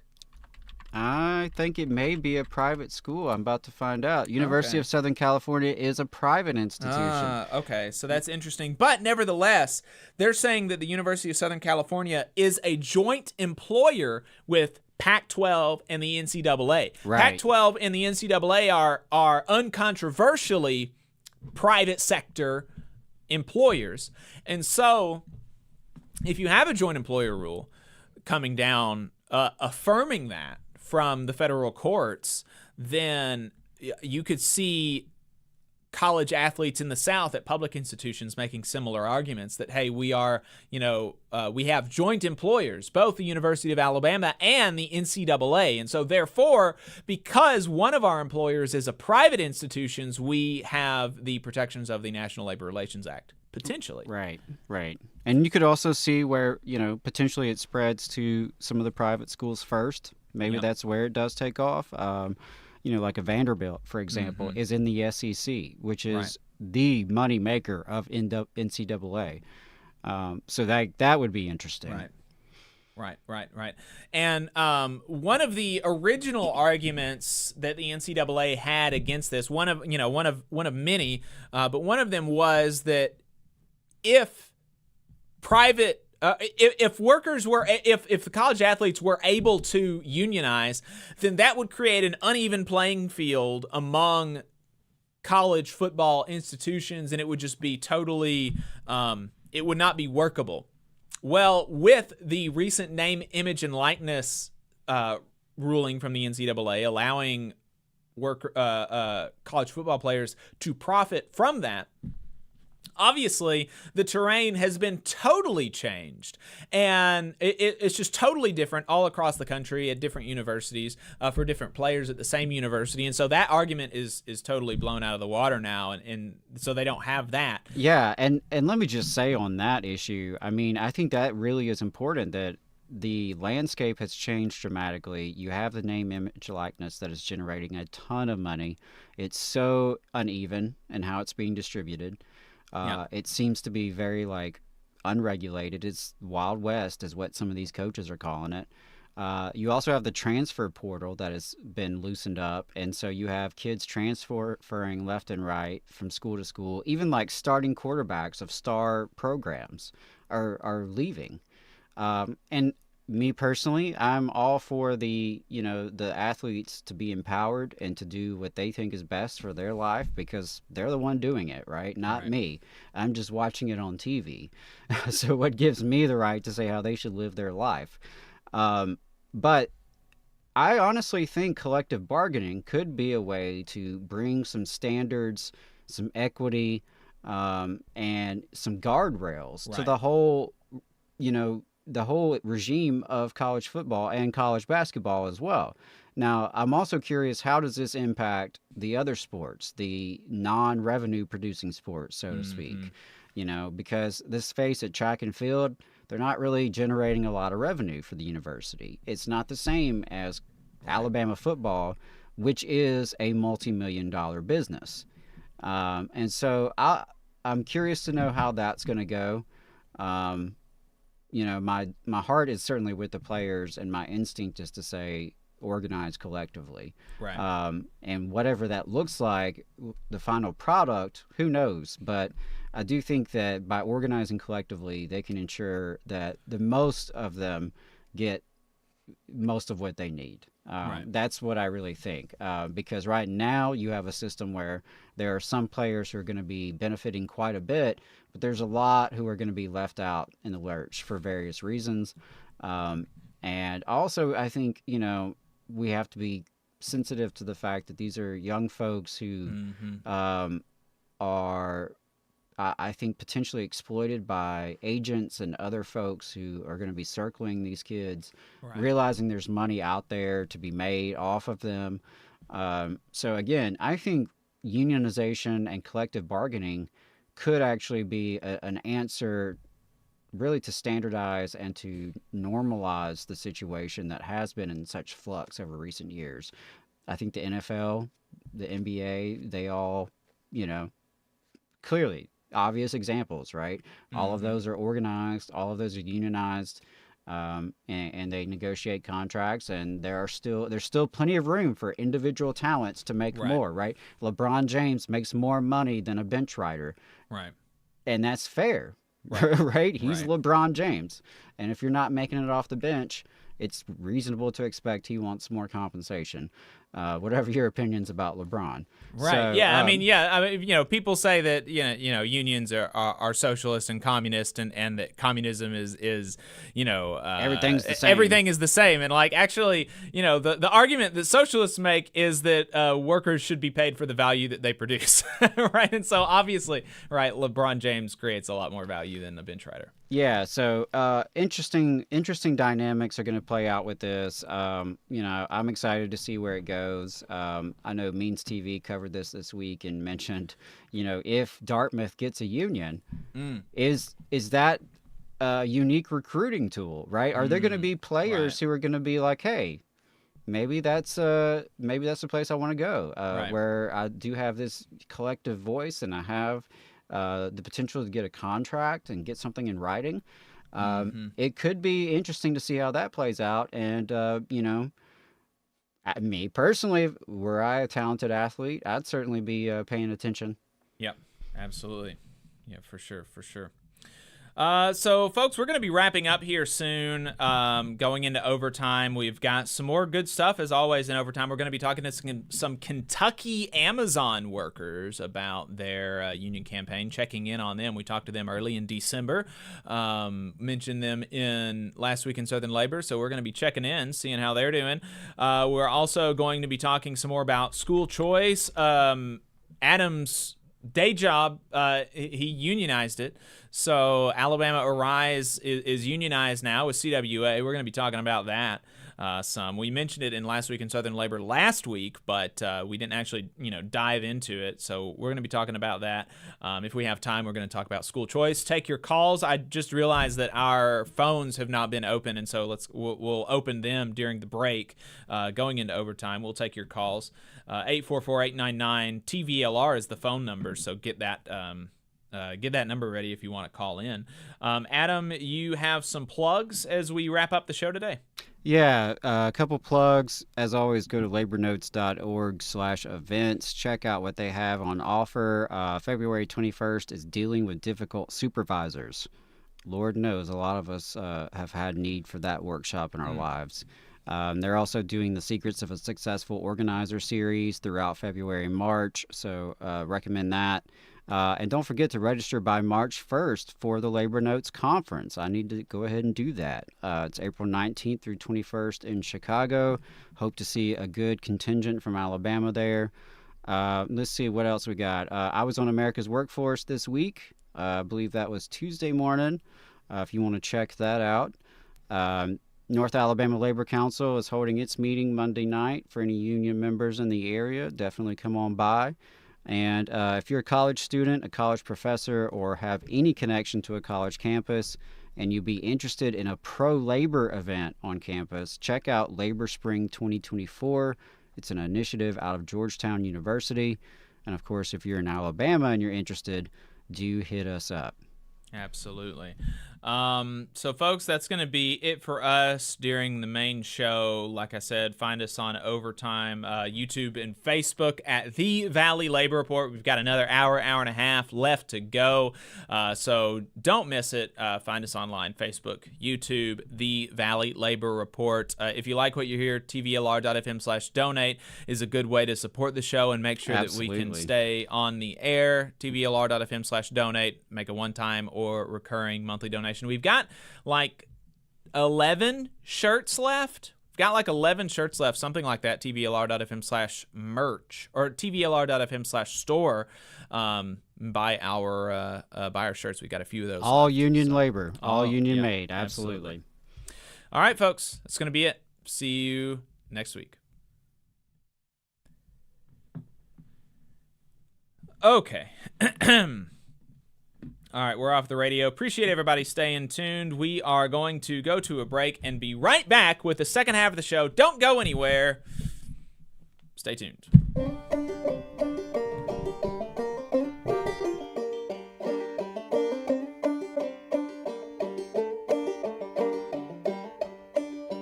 Come on, you poor workers, good news to you I'll tell. How the good old union has come in here to dwell.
Welcome back. You are still listening to the Valley Labor Report. My name is Jacob Morrison. We are now in overtime, freed ourselves from the shackles of the FCC censors. If you're listening to us as a podcast, especially Apple Podcasts, but any podcast, if you're listening to us as a podcast, like the show, give us 5 stars and subscribe.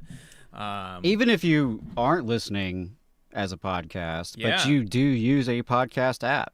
If you use Apple Podcast or Spotify or whatever, take just a few seconds, go on there, give us a good review. It really does help. We don't have Koch brother money to advertise our programming like some people in the South. Yep. So, Adam, you unionized your workplace. Let's talk about that. Okay, sure. Let's talk about it. Yeah. So that's one of the things actually that people talk about when you're talking about a union.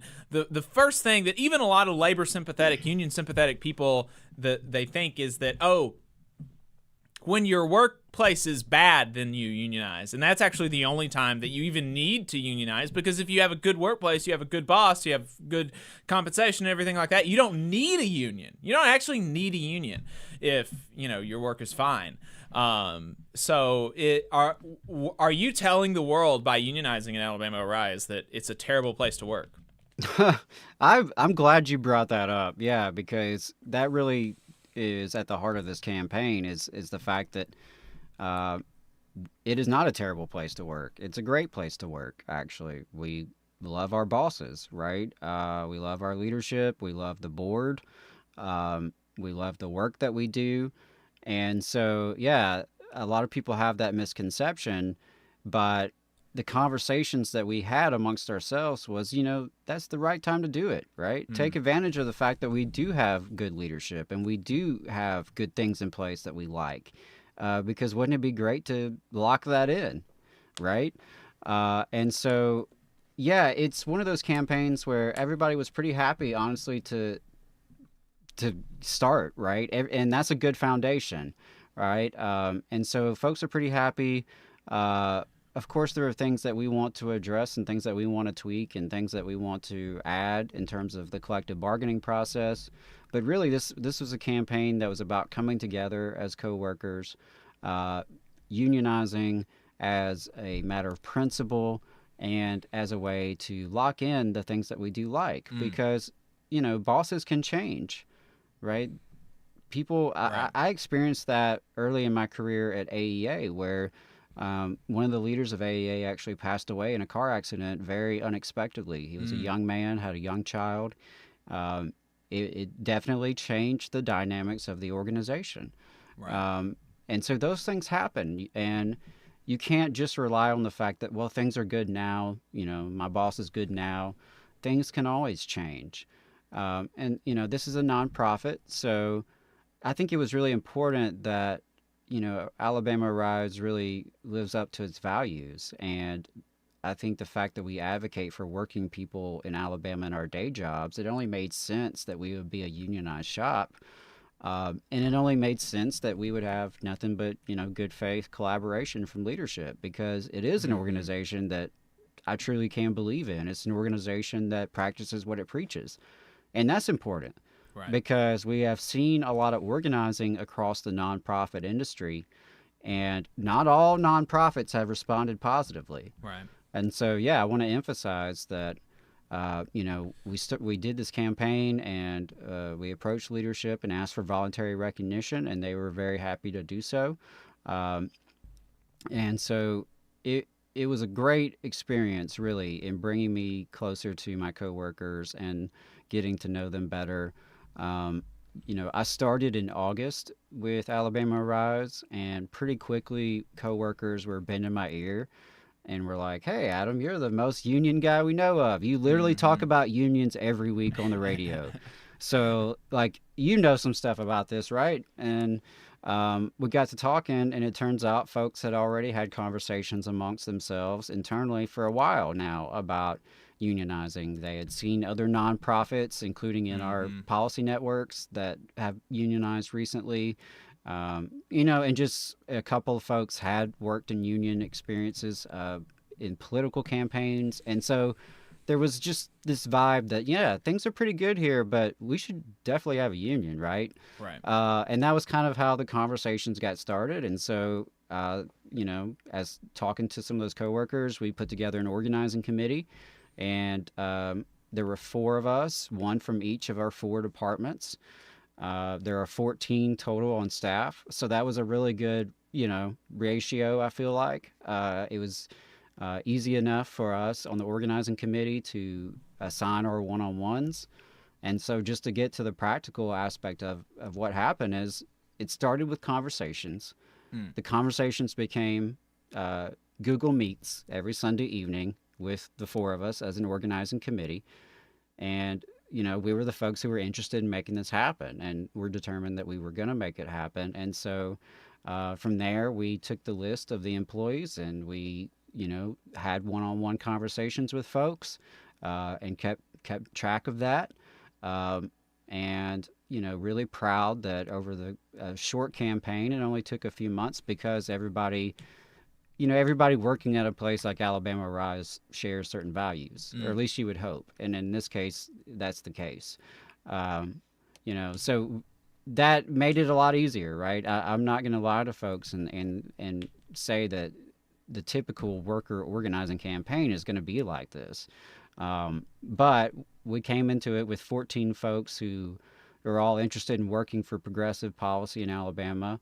All had at least some understanding that unions are positive, right?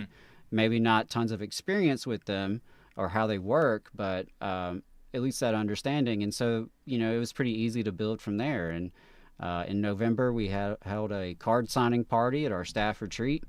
And all 14 of us gathered in the hotel room and signed our cards and our union membership cards as well. So that's important. We not only authorized the union unanimously, we all unanimously joined the union. We worked with CWA, Local 3908 out of Montgomery. Shout out to their president, Luther Land, or I guess my president, Luther Land. He's been a great supporter, really just been cheering us on and offering any kind of support he could. Cassie with CWA is great as well, an organizer, gave us some experience, tips. And so, we're really excited to be part of the labor movement officially. We're proud to be part of CWA. Right now, where we're at, we did a joint press release last week, I guess it was, or this past week. When you get voluntary recognition, there is a 45-day waiting period wherein an employee can actually file an objection, more or less, and request that there be an official NLRB election, right? So you can do card check. That is possible, even under these current, laws. It's just that there are ways for anti-forces to push back against that. Of course, we didn't have that happen with our union. So once that time had passed, we felt really good about just going public, having a joint statement between leadership and the staff union. And now we're in the pre-bargaining phase. We're getting ready to jump into collective bargaining to negotiate a first contract. So where we're at now is just getting input from everybody. We're still doing our weekly organizing committee calls. We have grown our organizing committee by 2 people. We have elected stewards and bargaining representatives. And so right now we're just trying to gather everyone's feedback, get the input from folks. What do you want to see? What do you want to change? What do you want to protect? What are the things that you like, that you want to, keep it in writing, and for the long term? And it's a nonprofit, right? So we recognize that it's not the same as going up against AT&T or Amazon, right? Where there's unlimited resources just about. And there's always more on the table to grab, right? We get that, So salaries are always tricky when it comes to nonprofits, but there's other areas where, we hope to find good collaboration in terms of, leave policies or other benefits just to really recruit and retain good folks.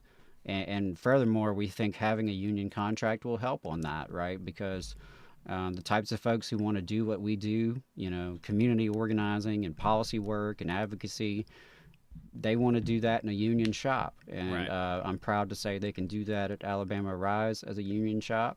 I think it's also a big step forward in growing the community labor coalitions that we need in this state. Alabama Rise is a coalition of over 150 groups, as well as, individual members as well. Those 150 groups include churches, congregations, and other faith-based groups, but also other civic groups, nonprofits, grassroots organizations, direct service organizations, even a couple of labor federations and labor unions, including the North Alabama Labor Council, I'm proud to report. And so that's just really cool to see that coalescing of forces, right? From the churches, from the community, from the neighborhoods, and from our unions. The more we join forces and push in the same direction, the stronger we're going to be. So I'm excited about what this means in the future for our staff, and the security and stability for our staff, and protecting the folks who do this good work, stability and security for the organization moving forward, and just for the potential to grow that labor community coalition. Let's get more labor unions inside of Alabama Rise. Yep. Right? And this also see more nonprofits unionize. I would love to see that as well. So, we'll see. I hope that it inspires folks in other nonprofits to know that they can do this. It's possible. And like I said, I hope it really inspires labor unions across the state of Alabama to get engaged with what we're doing at Alabama Rise, because we're advocating for working people in Montgomery every day. That's what our labor unions are supposed to be doing as well, right? And so the more we can work together, the more we can accomplish. Yep. Have we got the folks from Kentucky on the line yet? Let's see. Let me check. How many are we expecting, Jacob? Expecting 2, I think. Okay. 1 or 2. All right. Cool. I think we got one in the Zoom. You want to give it a second? Yeah. Let's go ahead and bring them in, and okay, we cool. can have them introduce themselves while I wait for the second one, if there is going to be a second one. Okay. Sure. Yeah. Cool. They should be good now. All right. So is this? Have we got Griffin on the line?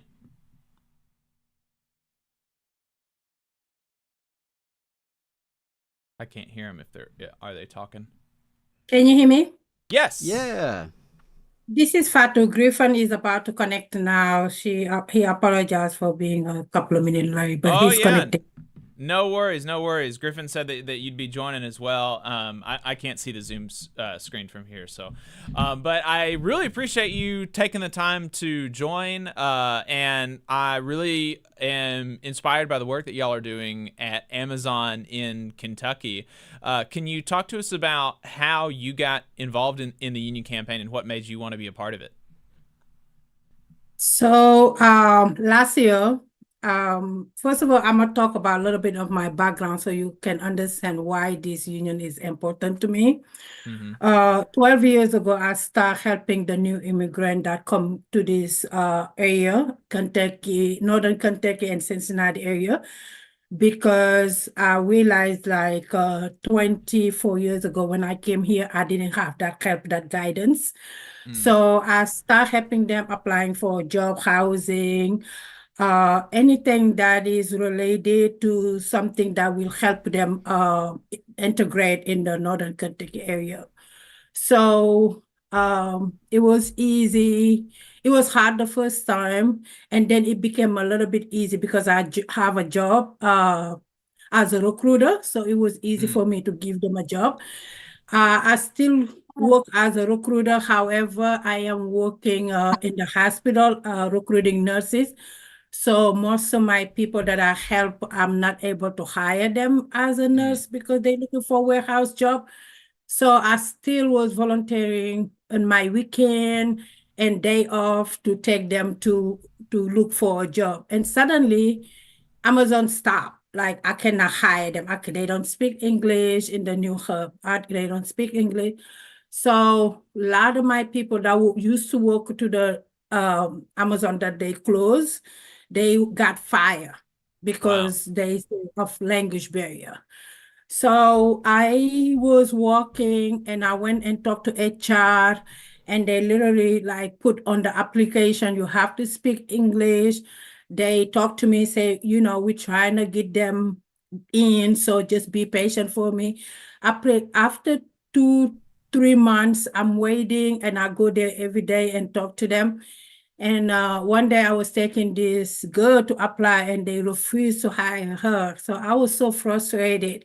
So I was driving back home, and in the street, I saw the union. I was not familiar with union at all. So I stopped. I'm like, what you guys do for Amazon? Because I was hoping they can help me, Right. with the Amazon, because I thought they were like the HR and stuff. And the guy explained that, we are fighting for Amazon to do translation, to do this. Do you work at Amazon? I say, I don't work for Amazon, but I can, back you out with people who work for Amazon, because what you're fighting, that's what I'm fighting in the back, but I'm alone. So I would like to join you guys so we can fight as a group. So that's when I got the decision to reach out to all the community leadership that I know, the African community, the mosque, the stores, because most people know me because the work I do behind the scene. So I reach out to them, and all of them was happy to join us. So we created like a WhatsApp group to give them information. A lot of the immigrant people who were scared, most of them are still scared, but they still signing the card. They still doing the job behind the scene. They might not be, they might still scared to have like an interview like this or put their face out there, but they are behind us 100%, which is amazing, which they was not before. So the community working together make that happen. That's, that's such a fantastic, that's so great that you mentioned that, because we just had another conversation in the first half of the program about, the importance of community relationships in Tennessee in some of their organizing that they've been doing. And so actually having a little bit more fidelity about, on your position, a little bit more understanding, you don't actually work for Amazon, but you are, you're in, a community organization, particularly organizing around supporting the immigrant community there in northern Kentucky and the Cincinnati area. And so once you saw that the union was organizing at Amazon in Kentucky, you were able to get on board and really support the union campaign in a way that they were, there was a bit of a, maybe a language barrier or a culture barrier or whatever it was. The union wasn't able to reach this community before you came on in support of the campaign. Is that what I'm hearing? Yeah. Yes, exactly. Well, that's Griffin. Are you the one that she talked to originally? No, I don't believe so. But that's the importance of building the profile of this campaign. I think, we, a few months back, 4, 5, 6 months back, we, really started developing out a program to draw our, immigrant coworkers into this work. And, we ran a translation petition to demand that Amazon provide ESL classes for any coworkers that want to improve their English proficiency, to provide translation in HR and any management, any disciplinary conversation. And, we met Fatu around that time because, Fatu agreed with the importance to fight for these issues, and her experience working as a recruiter for several agencies in the area is somebody who's, very tied in to the issues that immigrant workers face every day on the job. And, I think, in the last 6 months, we've been able to build a really dynamic campaign that, I think a lot of times, especially for recent arrivals to the U.S., you are used to walking past a lot of things in your day-to-day life. And, I think a lot of people maybe just thought like, I don't know what they're doing, but maybe it's not for me. Like most things I run past. And I think we've put in the work to really demonstrate that this union's for everybody that works here, you know, that we're going to fight together for basic things that we need, like a $30 an hour wage, make sure that, you know, we have translation on the job, that people know they're being disciplined or even fired. In many cases, people don't know what's happening. The company doesn't, like they do even at some other facilities in the region. They don't provide the translation services that people need. And, you know, so yeah, from day one, we've had all our material translated in English, you know, French, Spanish, and, you know, having a strong community ally like Feltu, who's connected to hundreds and hundreds of Amazon workers and their families in the area, you know, really helps us reach those workers and their families. You know, in addition to Asok and others that have been involved in the organizing inside the warehouse. We had somebody from y'all's campaign on in early December, and they said that at that time y'all had reached 1,000 cards signed. Do you have any updates on that? Yeah, I mean, at this stage, you know, we've collected well over 1,000 cards at KCVG. You know, our strength at this moment isn't really based on, you know, there's a 30% hurdle for the unit in order to trigger an NLRB election. But I think, yeah, the best way to explain it is that last year we proved that we were a union by fighting around our demands, by taking workplace action, you know, to demand Amazon drop retaliatory, you know, attacks on our union. And now we're taking a step, you know, launching a survey weeks ago, and now a vote on our independent union constitution. You know, we're 500 workers in just the last couple of weeks indicated that, yeah, they agree that, you know, workers can afford to pay $30 a month, you know, in union dues to fight for a decent contract, to fight for 30 and other things, that, you know, our union should have the right to recall elected leadership, that our membership's the highest decision-making body in the union.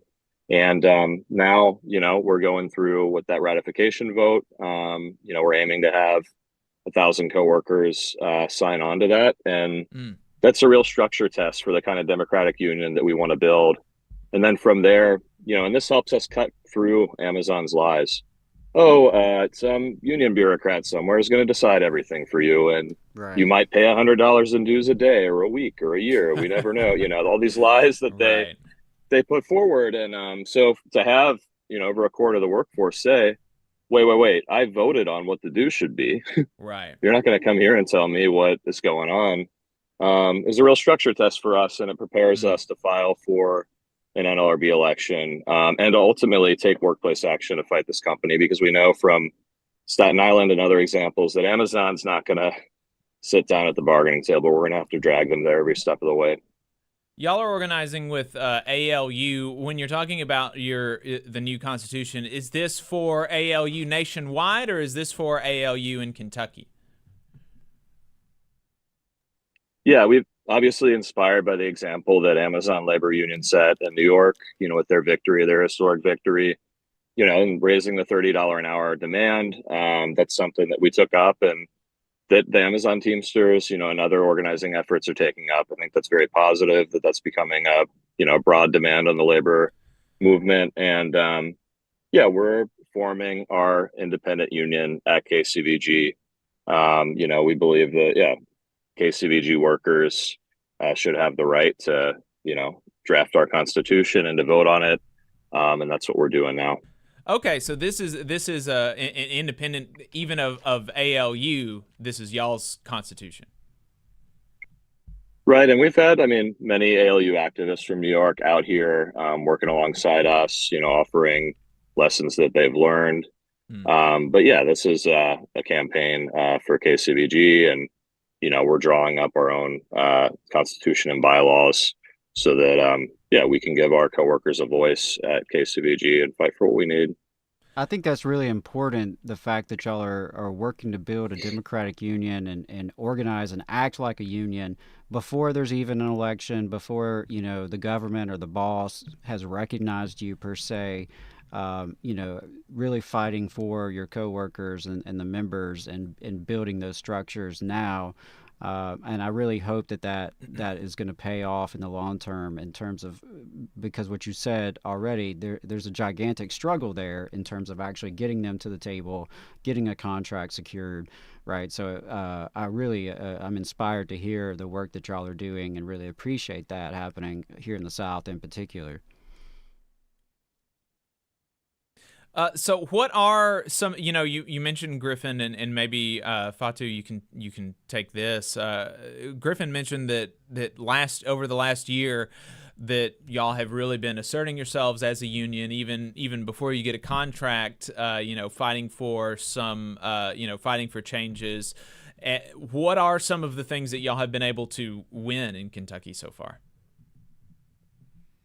So, when Amazon come in, talking to co-worker and letting them know that the union do not exist, so they outside party, they're not part of Amazon.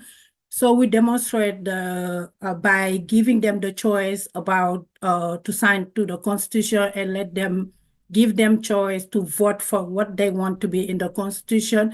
It demonstrates workers that they have a voice, that whatever Amazon was telling them is wrong. So that's a big win, because people was thinking that we're outsider, we cannot, we show them that you guys are the union. Fatu, who's helping outside, cannot vote. You guys who's working there vote. So you guys are Amazon, because if you guys don't work today, Amazon do not exist. So by doing this union, unionizing is unionizing Amazon, not an outside party. So that's a big one to my view, because when we send that, it demonstrates all the lies that Amazon was telling them. Great.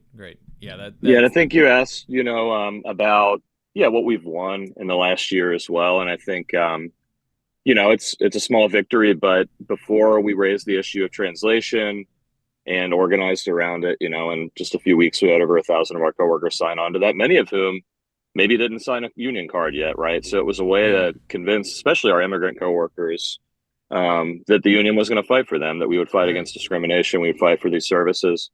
And, suspiciously, after, we delivered this petition back in, I think, July, management began offering more translation services, but it's funny, they put up slides and posters around the facility that said, we've offered translation services since last year in October when we rolled out this program. And, so obviously Amazon and these companies, they won't ever admit that, anything that we did, anything that our workers did to fight for their own interest, would ever come of their own doing, so they've said that they've offered some of these services and they have moved in a better direction, but it's nothing like what's actually needed here. So I would count that as a small victory. And, in fighting Amazon's egregious, appeals process, we have been able to win a couple of our coworkers' jobs back. Obviously putting pressure on, some of these retaliatory actions. The labor board helps that as well. But yeah, we've been fighting them and, not claiming any easy victories, but fighting as hard as we can to stop these things. So then in the last couple of months, they did hire French-speaking supervisor and a manager. That never happened there before. Yeah. There are Amazon workers in our area. There's an Amazon facility here in Huntsville. Where can people reach y'all if they're an Amazon worker and they're interested in starting a campaign in their facility?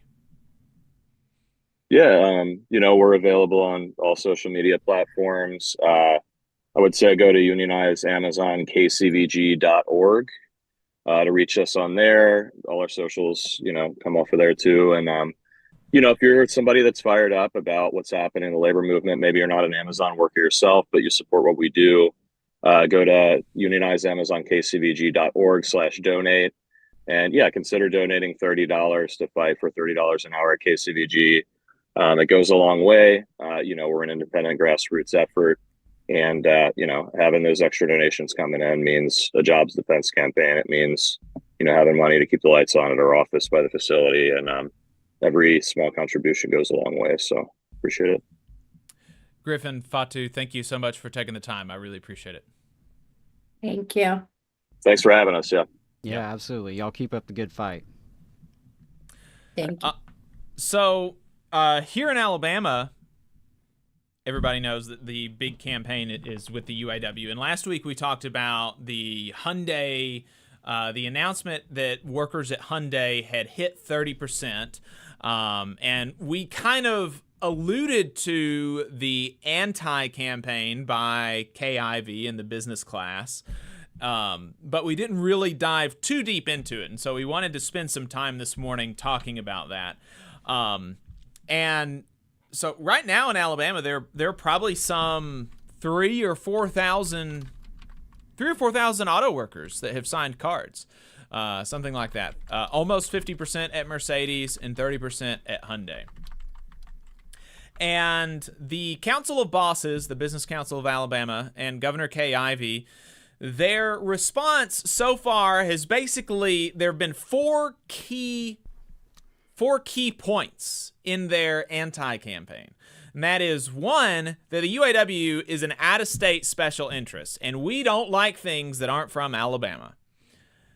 The second is that unions are scary, and so under that, you've got some subheadings like you'll make too much money. That's scary. You'll have to pay dues. That's scary.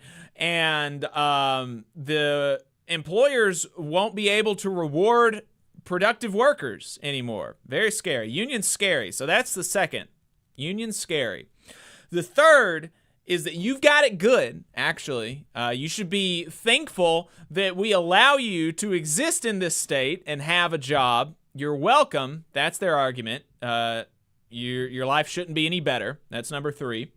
And number 4 is they're raising the specter of Detroit with the explicit argument that the UAW is responsible for the decimation of the auto industry in the United States. So those are the four main pillars of their response. Out-of-state special interest, union scary, you don't deserve a better life, and raising the specter of Detroit. So we're going to respond to those. And first off is that the UAW is an out-of-state special interest group. And that is something that's word for word out of Kay Ivey's op-ed. It harkens back to, the outside agitator slur in the civil rights movement, right? We're all a part of, whether or, we're part of the same country, part of the same class, the working class, right? So I, have got much more in common with a worker from Michigan than I do with Kay Ivey. With Kay Ivey, right? So that's one thing. Just on its face, it's kind of a silly thing. The UAW is an obviously American institution. And so whether or not the UAW is headquartered out of state, not super relevant. But it's also worth noting that particularly in Mercedes, there has been, ongoing and sporadic union activity basically since the plant opened. And they've had an organizing committee there for years. And so when the momentum started to pick up around labor, particularly after the UAW's contract, it was not the UAW that reached out to the people at Mercedes. It was the organizing committee at Mercedes that reached out to the UAW and said, we are interested in unionizing. We think that we have a real shot right now, and we want to take advantage of it. But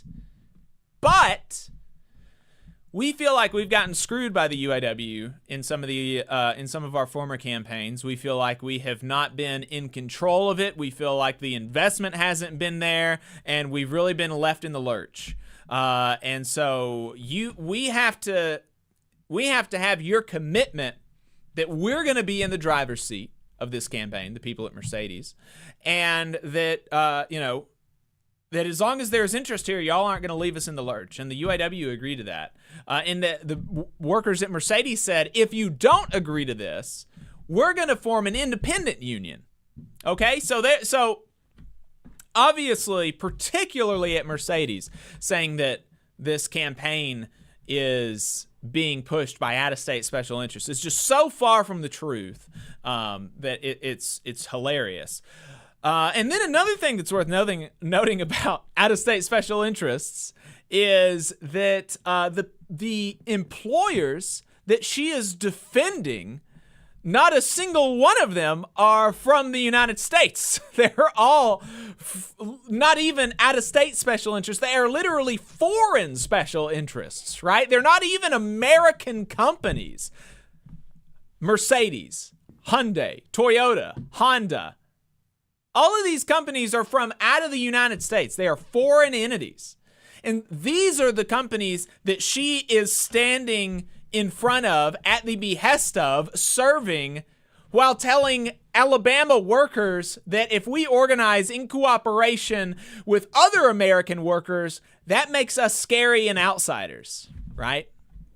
So it's just kind of, that's an ironic thing, that the workers are being tarred with this out-of-state slur while she is defending literal, actual foreign companies. Right.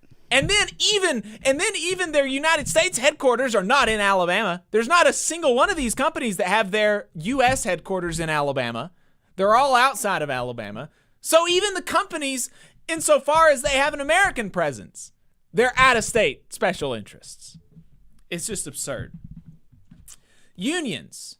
Are unions scary? Okay, so one of the things that they say in there, and they've got this website, Alabama Strong or whatever, that's the name of the campaign that the Council of Bosses is putting on in close coordination with the state government, which that seems like it should be illegal. The government colluding with employers to try to dissuade their workers from taking advantage of their constitutional rights. That's wild. That's legal. But one of the things, literally, is that your pay's going to be too high, and that's going to increase costs, and it's going to create tension, right? It's going to create tension because you're going to increase the cost. You're going to make too much money, and it's going to increase the tension on the shop floor. And I think the thing that actually causes tension is when workers' wages are falling and profits are rising. I think that's the thing that causes tension, and that's the thing that's been happening. These companies have all been seeing record profits, and workers' wages have been falling. In Alabama auto workers make 11% less than they did 20 years ago. 11% less. That is a big chunk of change. So, no, I actually don't think that workers making more money is going to create a strained relationship. I think that would actually probably make the relationship a little bit better, in fact. Make it a little bit easier to go to work. Make it a little bit easier to do what you're told. If you're paid more money, that's how it works for me anyway, right? The more money that you pay me, the more I'm willing to do whatever you want, right? Somebody asked me, I said something about, something about yard work needing to be done, or maybe I can't even remember what it was. I was talking to somebody, but something needed to be done, and they were like, well, why don't you do it? And I was like, well, pay me $40 an hour, and I'll take off of work and I'll do it for you. Right. So yeah, it's actually gonna make the relationship have less friction, I think. There's also the fear around paying dues. Right? Dues are so scary. And actually, no, dues are very important because we have to have, as workers, resources to be able to organize and to be able to support ourselves. And so if everybody gives a little bit, that turns into a lot of money, right? We don't have huge resources otherwise as a working class. We don't have the same resources that the owning class does. And so we have to all contribute a little so that we can end up with enough money to run an operation. It's the same way that church operates. A lot of people go to church, and a lot of people even go beyond donating money monthly to their church. A lot of people tithe, actually give 10% of their income. And I have never heard of union dues exceeding 1% to 2% of your income, right? And 1% is actually, I've even heard of it being less. My dues are less than 1% of my income, actually. Like, actually, my dues are 0.5% of my income, okay? So it's a pretty good investment, actually. And in a lot of union workplaces, you're going to get health care that is miles above what you would get in a non-union workplace. You're going to have retirement plans, but potentially pensions, right? So union dues are, in fact, the best investment that most working people make in their lives. There are so few things that give you so much for so little monetary investment. And then there's the thing about the high achievers. And this is an interesting one because of a conversation that I had this weekend, actually yesterday, with a union leader. And it was about the Decatur Hyosung plant. That's formerly a Goodyear tire plant. Now it's owned by Hyosung, a South Korean company. And after Goodyear left, they switched the pay system from a piece rate system to an hourly rate. And so, before actually the South Korean company came in and bought the tire plant, the union had actually negotiated to pay based on production, right? And so so one of the things that he was complaining to me about in their contract is that actually, no, the company will not let us incentivize higher production, right? I mean, like, just the total opposite. And that's obviously, look, I'm not saying that this is the way that every single, but what I'm saying is that the workers negotiate the contract. And so if being able to go above and beyond and make more money as a result of that is something that is important to a particular set of workers, that's something that they can get in the contract, and that is something that this union president was lamenting that the company refused to allow in the contract. Okay? Right? So, but generally speaking, now it's true that generally you're not going to have a piece rate system of pay. That's not typically how most union contracts operate. But there are obviously ways in union contracts that employers can give bonuses or performance incentives, things like this. And the only difference between being able to do that under a union contract and not doing it under a union and doing it in a non-union shop is that there is standards. There are standards there. Right? And it's not all willy-nilly at the whim of the boss, subject to favoritism. There are standards. And so, that's the thing that actually employers don't like, right? Because the employers want the unilateral authority to be able to do whatever they want, whenever they want, and reward or punish anybody for any reason, right? And that's the thing that they don't like. That's the thing that they're concerned about. And also, Adam put in our note stock a very good point. Here's a question for anti-union people. Do all non-union shops reward high achievers, right? If you've been in the workplace in the United States of America, chances are you've worked in a non-union shop before. There's at least a 90% chance. There's at least a 90% chance that you have worked in a non-union shop before. And think back to that job that you had, or maybe that you have. Does it reward high achievers? I mean, some do, sure, no doubt. That 90% of the American workforce is non-union, so undoubtedly there are some that reward high achievers. But I know at multiple of my jobs, high achievers were not rewarded. In fact, and actually what happened is if you were a high achiever, you got more shit put on your plate, right? Yep. Right? You do a good job, and your reward is that you got to do more work. Okay, right. So there's some questions there for these people. That for obviously the question's not for the companies or for KIV because they know the answer and they know that they're full of crap and that they're trying to sell you a bag of crap, right? But for the people who are hearing KIV and who are hearing the Council of Bosses and they're saying things like, we won't be able to reward high achievers. It's understandable that the first thing that you think is like, oh, well, if I work hard, I want to be rewarded for that. I want to be rewarded for that. That sounds good. Well, just think about in your non-union job, are you rewarded for hard work? Right. Is Mercedes and Hyundai really rewarding high achievers right now? What's stopping them from that? It's not the union. Right. Yep. They have literal unilateral, they can do anything that they want without the union there. And they're not doing it. And they didn't announce these raises they haven't announced a big raise at Mercedes, but they announced, fairly substantive raises at Hyundai and at Toyota. They didn't announce those until the UAW contracts came out, putting pressure on those companies. They could have done that at any point, at any time over the last several years. The money has always been there to make this decision. They only chose to do it because they were concerned about their workers standing up. Okay, so that's number one and number two. We have successfully dismantled, with facts and logic, the first and the second. Out-of-state special interests, the UAW? Not really. Not really. And also, if we want to talk about special interests, let's look at the foreign car companies, okay? Second, are unions scary? No, not really. It'll be good for you if you make more money.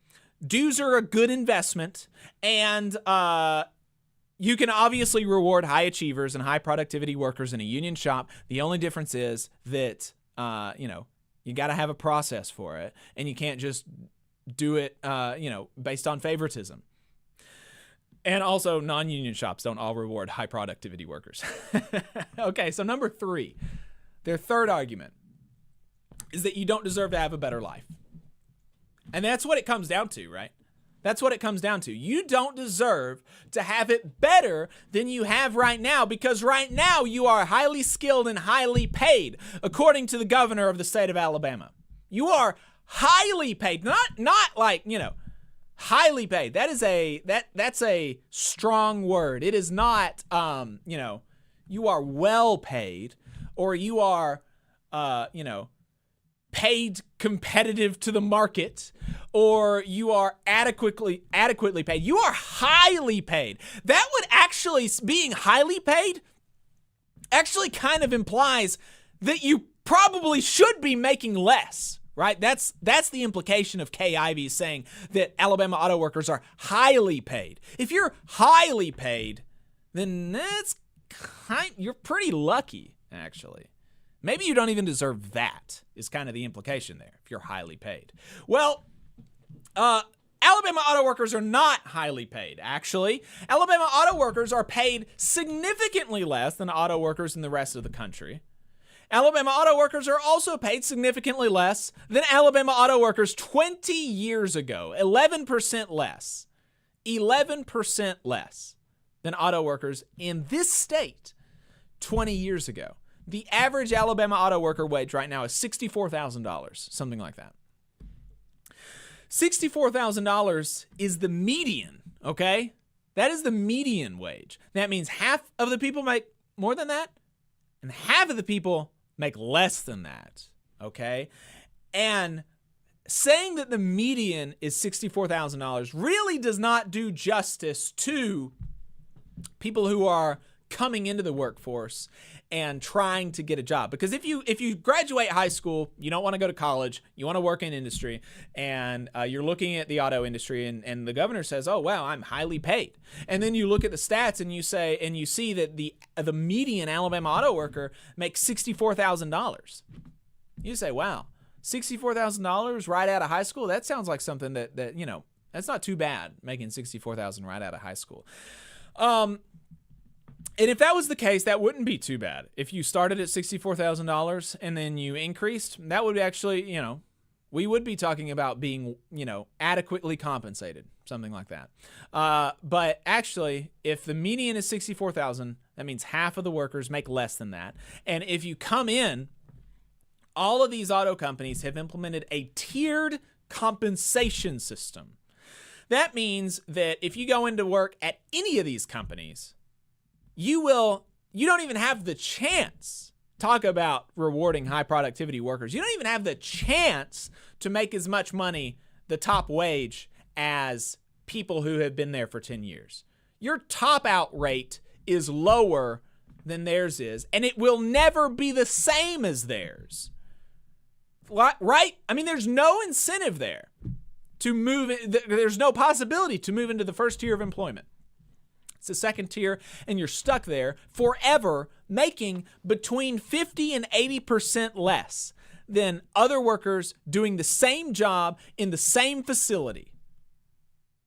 And you've also got the plague of temporary employees who typically make 50% less, something like 50% less than other auto workers, with no guarantee of moving into permanent employment. While you're a temporary employee, you don't get the same benefits, you don't get the same leave, you don't get the same rights on the job that you only really have rights on the job if you're in a union workplace. But in a non-union workplace, sometimes after 90 days or something, after on a probationary period, you'll be granted some privileges that the company can take away at any time for any reason, but as long as it's fine for them, they're going to give you these privileges. You don't even get that as a temporary employee, and there's no like time scale to get on. It's just kind of at the whim of the employers. At some places there's a time scale, but again, it's at the whim of the employers, and in some places it's not. You can be a temp for 5 years, 10 years.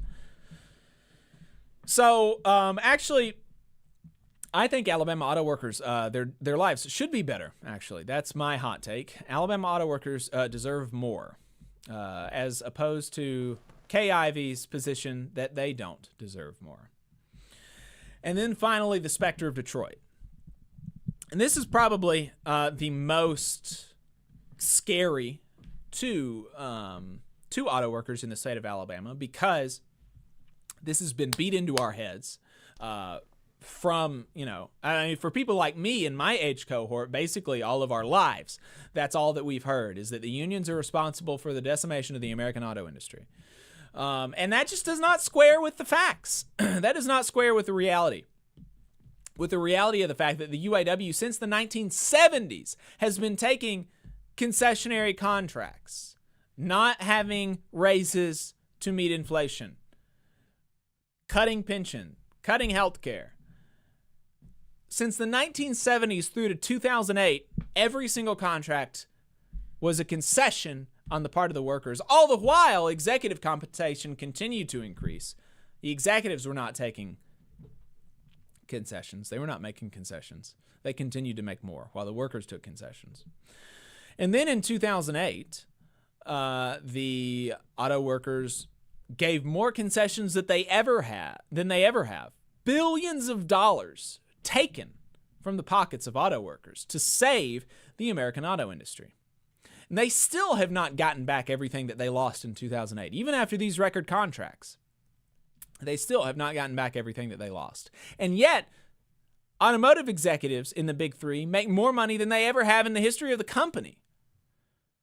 Right? And so when we actually look at, and then also, they haven't been playing this card too much yet, interestingly, but no doubt they will. And that card is the corruption card, the union corruption card. Now, one reason maybe they aren't playing it is because there's common knowledge that the leadership in the UAW is a new reform leadership that ran explicitly in part against corruption. And so maybe that's one reason they're not playing it right now.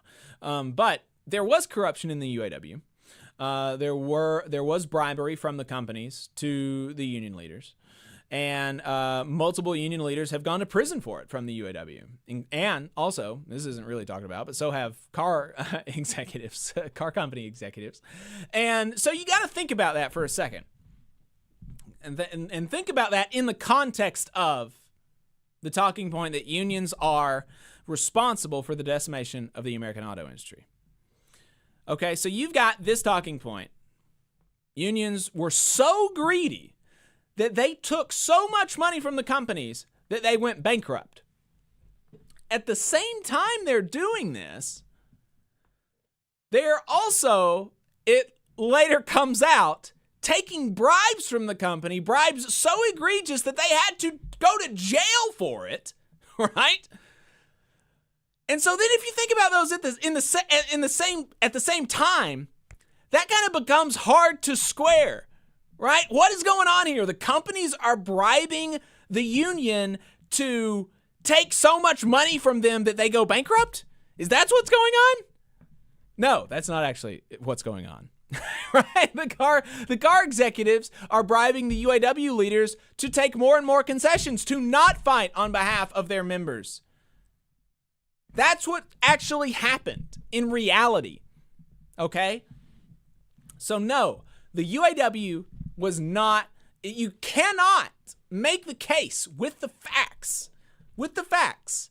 You cannot make the case that the UAW was responsible for the decimation of the auto industry.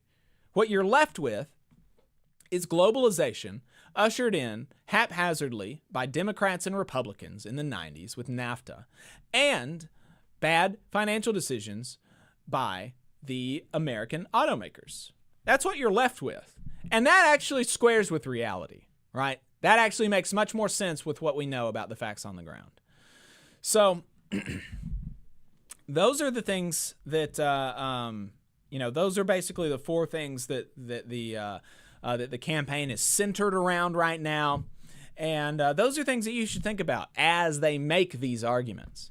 It's also worth knowing, going back to the third point, that you don't deserve a better life if you're an American auto worker, thinking about the safety issue.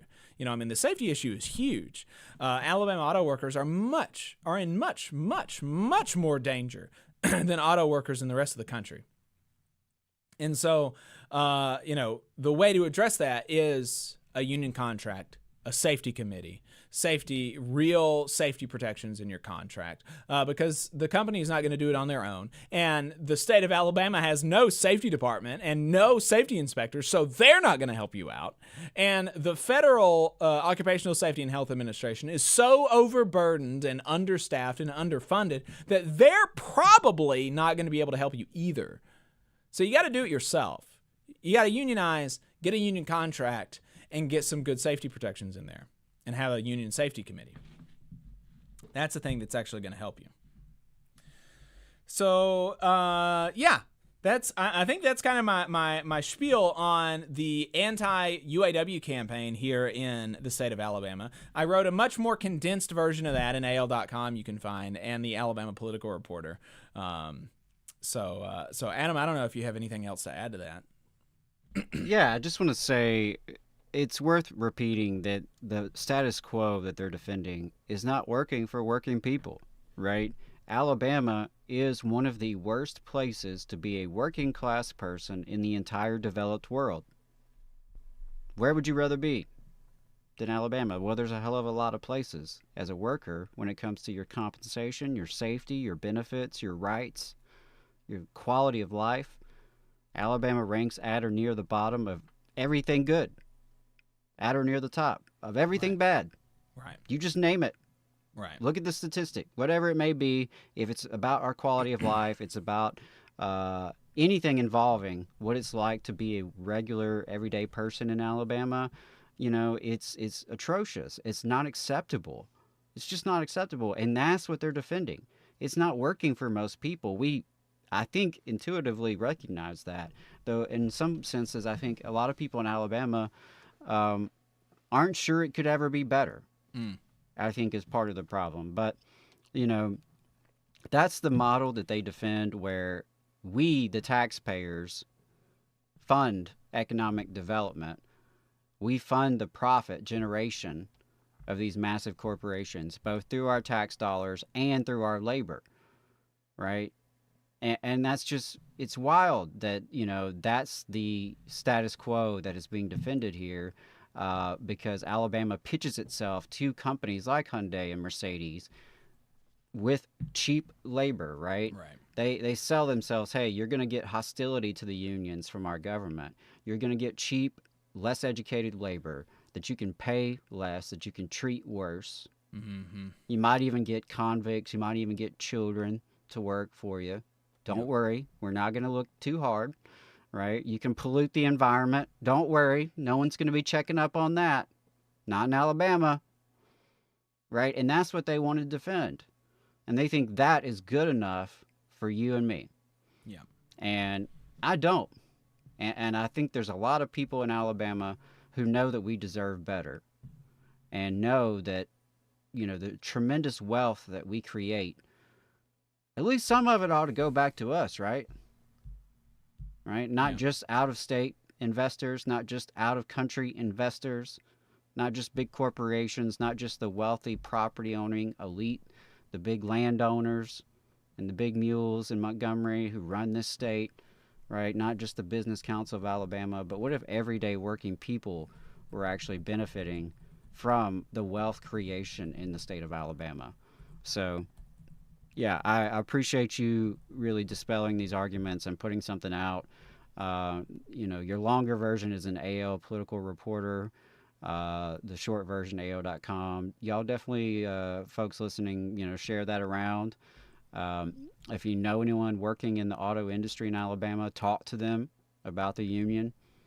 Listen to them. Listen to what concerns they may have. Hear out what kind of anti-union garbage they've heard, because there's a lot of it. There's so much of it that flies around, that is circulating from low-level managers, from people at the top, and everything in between, from other workers who've been, just bombarded with propaganda. And,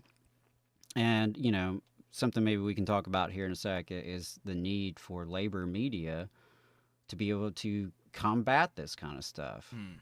But, that's a separate conversation. But, yeah, I really appreciate it. I think it's a broken status quo that they're defending. The facts bear that out. And it's just going to be up to working people to organize and to build a better Alabama that really works for all of us. And I think the UAW organizing in these auto facilities is a huge, huge piece of that. It's a historic move. And if and when we see these victories, I think it's really going to lend a lot of people power to Alabama. Yeah. We've got a caller on the line from a 352 area code. Let's bring him or her on the line. 352 area code. What's your name and where are you calling from? Hello? Hey, how's it going? Hey, guys can hear me? Yeah. All right. How you guys doing today? It's Brandon Hill. I've called in before. Great. Yeah, from Amazon in Kentucky at the same plant that we were just talking to those other folks from. Yeah, they had we were in a. How was it that we got connected with? Was that in the Chris Townsend, one of our Chris Townsend threads? I'm sure it was. Yeah, I think it was. Yeah, so it was a roundabout connection that it just sort of landed in our lap here at the last minute. Was glad to hear some of the struggle there happening in Kentucky, and yeah, curious to know, Brandon, what you think and what you have to report on there. Yeah, well, first of all, I just want to say thank you guys again for reporting on this, because we get a little bit of media coverage, but not nearly enough, I think. And we've gotten a little bit recently from some local channels, which is nice.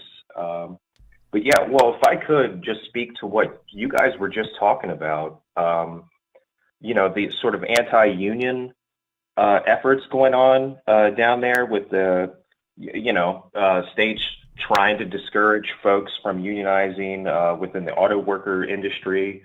I think that's just a shame. And, I think I spoke about it a little bit before when I called in before, but I used to live in Florida for years, like over 10 years ago. And, I experienced the same thing. I would, try to work jobs. A lot of jobs I would try to get were, not unionized. And I was sitting there competing with jobs with people that were like, 45, 55 years old, people who didn't have any sort of retirement or 401ks or anything like that. And there was just nothing to really, there was nothing to really support or help these people. So we need unionized jobs and industries, especially in the South. Right. And everywhere, right? Everywhere and in every industry. And there's nothing saying that service industry jobs can't be good union jobs, right? Auto jobs are good union jobs in certain areas because we organized and made them that way, right? They used to really suck, and they still do suck in the non-union places, right? So, yeah, I'm with you, Brandon. Right, exactly. And I just read about what I guess out in California. They have a service industry workers union they're trying to form out there.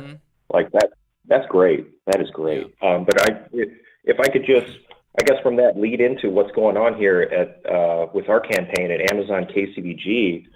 So we are in the middle of a very strong anti-union campaign being led by Amazon now. I believe last time I called in with you guys and really had a chance to talk, it felt like it really hadn't swung as strongly as it has now. But yeah, we're in the thick of it, and they're spending a lot of money on like posters and these captive audience meetings, which I've been to over 3 now. Wow. And yeah, and you folks, I know you just talked to Griffin there, and he's one of the lead organizers of this campaign, and they just fired him. And they claimed it was for another reason, but I think it's pretty obvious that it was, for the organizing. Right. But yeah, so, and it's really picking up. In fact, I've had 2 people I work with, like right alongside me in the same department, get fired recently. One of them was an active organizer in this campaign, and Amazon found, they can't fire him for that, I believe. And so they found another reason to get rid of this person. And then I had another associate, a friend of mine who I work with, who, signed a card, wore the buttons. They weren't actively an active organizer, but, they were involved enough for Amazon to, see them as a target, I guess. Right. Yeah, so that's going on, but it's not discouraging us. I feel like if anything, this is just reinforcing our resolve here. Because I have seen, I've seen a lot of support come out for this thing over the past year that we've been doing this. And I feel like, I haven't had a chance to see this whole interview you guys just did, but I'm sure they talked about how we're in the process of writing our Constitution. We're in the process of voting on that now. And I was involved. I was on the Constitution Committee there, helping to write this thing out. And we're gonna see if folks approve of the rough draft here. And then if they don't, we're gonna go back to square one. But yeah, I think it's a really great first step in showing the workers where I work at that, like, yeah, this isn't some kind of outside thing. Like, this is a rank and file movement, and we're all involved with this. And I feel like it disproves some of the anti-union talking points that Amazon has been throwing at us. Absolutely. Yeah, I totally agree with that, and I really appreciate what y'all are doing and trying to, like I mentioned earlier, in building your capacity even before it's all official, before there's an election, before there's a contract. And I think that's something that workers are going to have to do, right? We're going to have to organize it and build our unions even before they're legally recognized. Before we get to an election, we have to act like a union. We have to organize our coworkers. We have to build our structures and capacity up for these monumental fights, because with Amazon, it really is a David and Goliath fight, right? So I'm glad to hear, Brandon, that the resolve is being strengthened and folks are not getting as discouraged as they could be. I know that Amazon's going to do everything they can to target folks. They're going to find little, excuses here and there, whatever they can get away with, right? And even stuff that they know they can't get away with long term, they're going to still try it. And so the more y'all can just look out for one another and support each other and lift each other up is going to be really huge and keep those relationships and solidarity together. Definitely. I feel like, right. And we've gotten a lot of support from the community here. I'm sure, other folks have talked about how a lot of the local unions have come out to support us. Nice. The local ironworkers. Oh, that's and, great. yeah, in fact, those guys are they're the union that built our facility that we actually work in, and I'm not sure if anybody's spoken about this before, but one of those workers actually lost his life building that facility there. Wow. And Amazon and I believe the Iron Workers Union wanted to put a plaque up to commemorate him, and Amazon said that they thought that would be too depressing, so they didn't allow people to do that. So.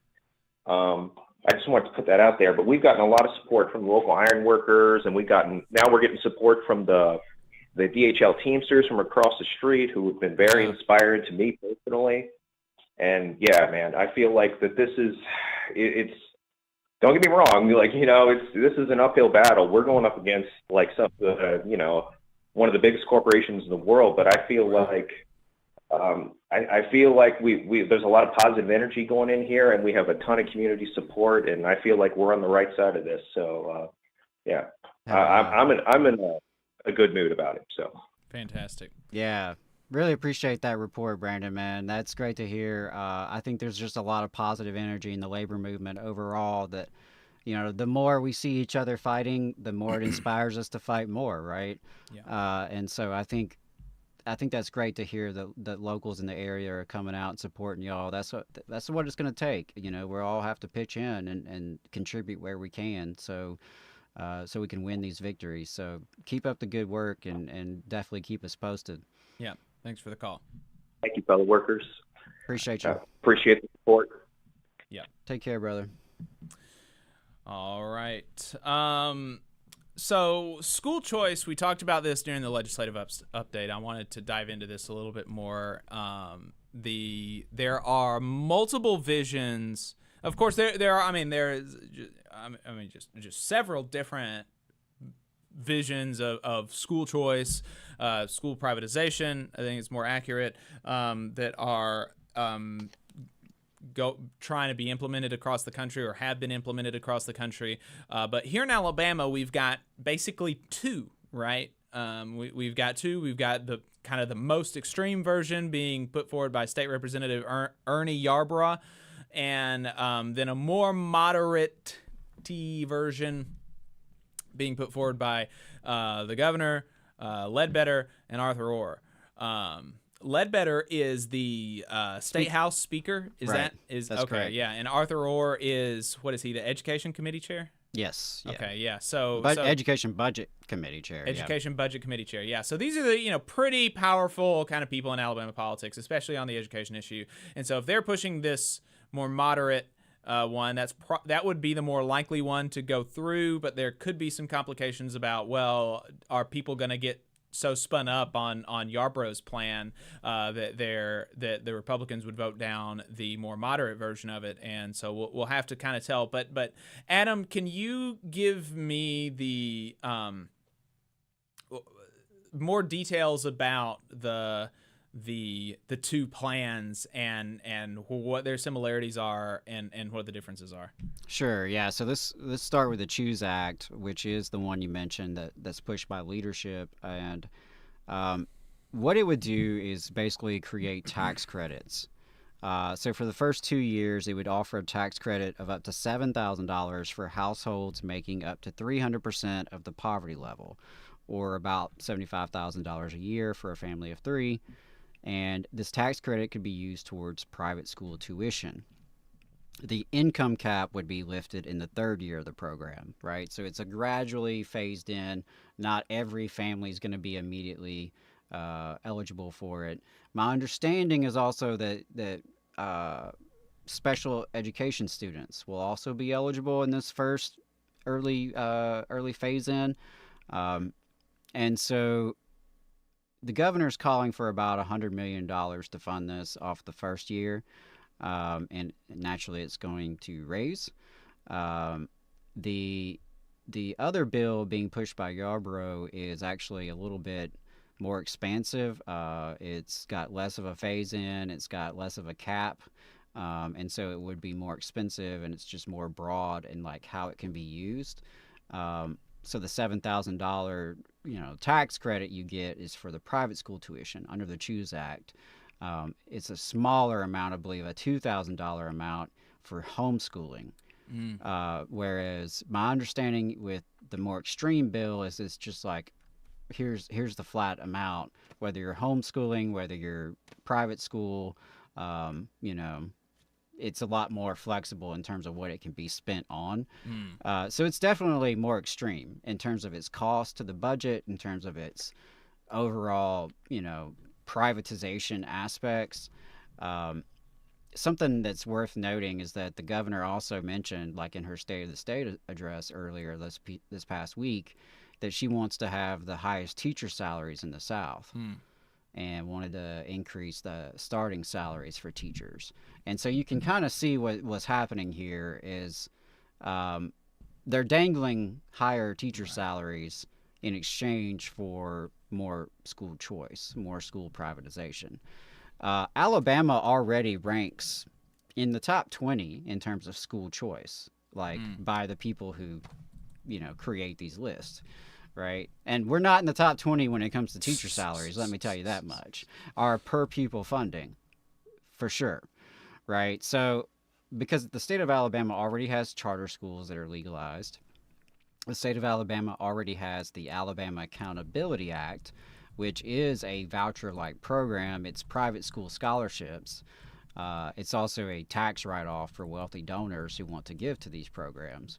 And so that has already cost the Education Trust Fund budget hundreds of millions of dollars over the past decade, and already, funneled public dollars into private pockets. And that's ultimately what this is all about.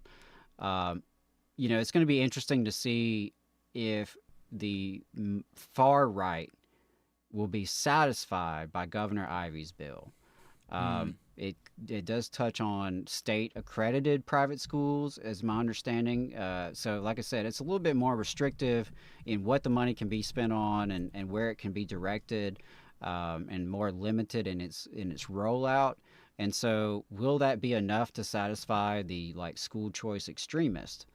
And they're out there. They have been pushing for a very long time to destroy public education. Ultimately, you have kind of a coalition. You have the big money interests who stand to profit. And so you have capitalist interests who see public education as a potential pool of money to tap into, right? And then you have the reactionary segregationist ideology that is motivating so many of these forces behind this. Pushing for religious fundamentalist instruction, right? They want to be able to indoctrinate children, and you pay for it as a taxpayer.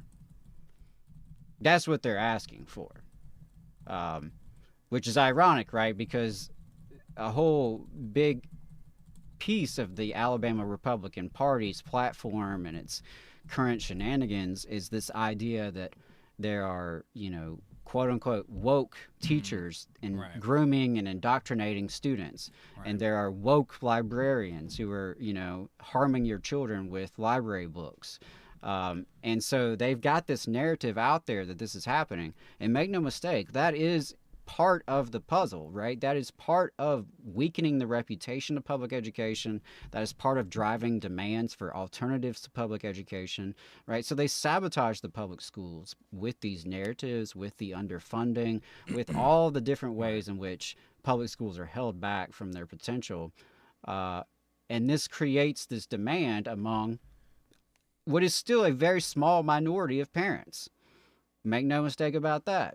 Most families are perfectly happy with their public school. Are there things that they would want to see improved? Sure. But most families are not out here looking for this. And that's even where it's available, because in some of the Democrats in the legislature have made this point. Hey, there's a lot of counties that don't even have alternative schools besides the public schools. There's plenty of places where there is nowhere else to go. So, is this even going to provide a choice? Now, the other concern, and we talked with Dr. Josh Cowan, what was it, 2 weeks ago, or a week or two ago, and I really recommend you check that out if you haven't seen that interview, because he absolutely, did a great job explaining the scam behind these voucher programs. But kind of to that point, I'm concerned that there could be an influx of new private schools.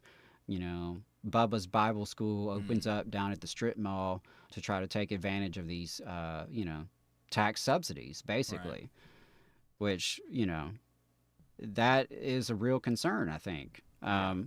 We know that this is not about improving academic outcomes for children. That's not part of it. Right. And increasingly, the proponents don't even try to pretend that's part of it. What I'm noticing a lot more and more, it's about reactionary ideology. It's about it's the fundamentalism around free market And well, this should be a free market institution just like anything else, and you should be able to choose and purchase and shop on the marketplace for your child's education just like you do their tennis shoes. So there's that ideology aspect behind it, but also this phenomena I referenced earlier about quote unquote woke socialist agenda. That's literally in the Alabama Republican Party's platform this year, is that there is a woke socialist agenda that is being pushed through our public schools, through our public libraries, and that they have to combat that. Of course, it's not even in touch with reality. Right. They couldn't explain what they mean by that if you asked them. These people have never read Karl Marx, actually. They don't know what it is they're even talking about. Right. It's just euphemisms, right? And you can fill in the blanks in your own mind. Whatever group of people you don't like, whatever group you have some bigotry against, you can associate it with it.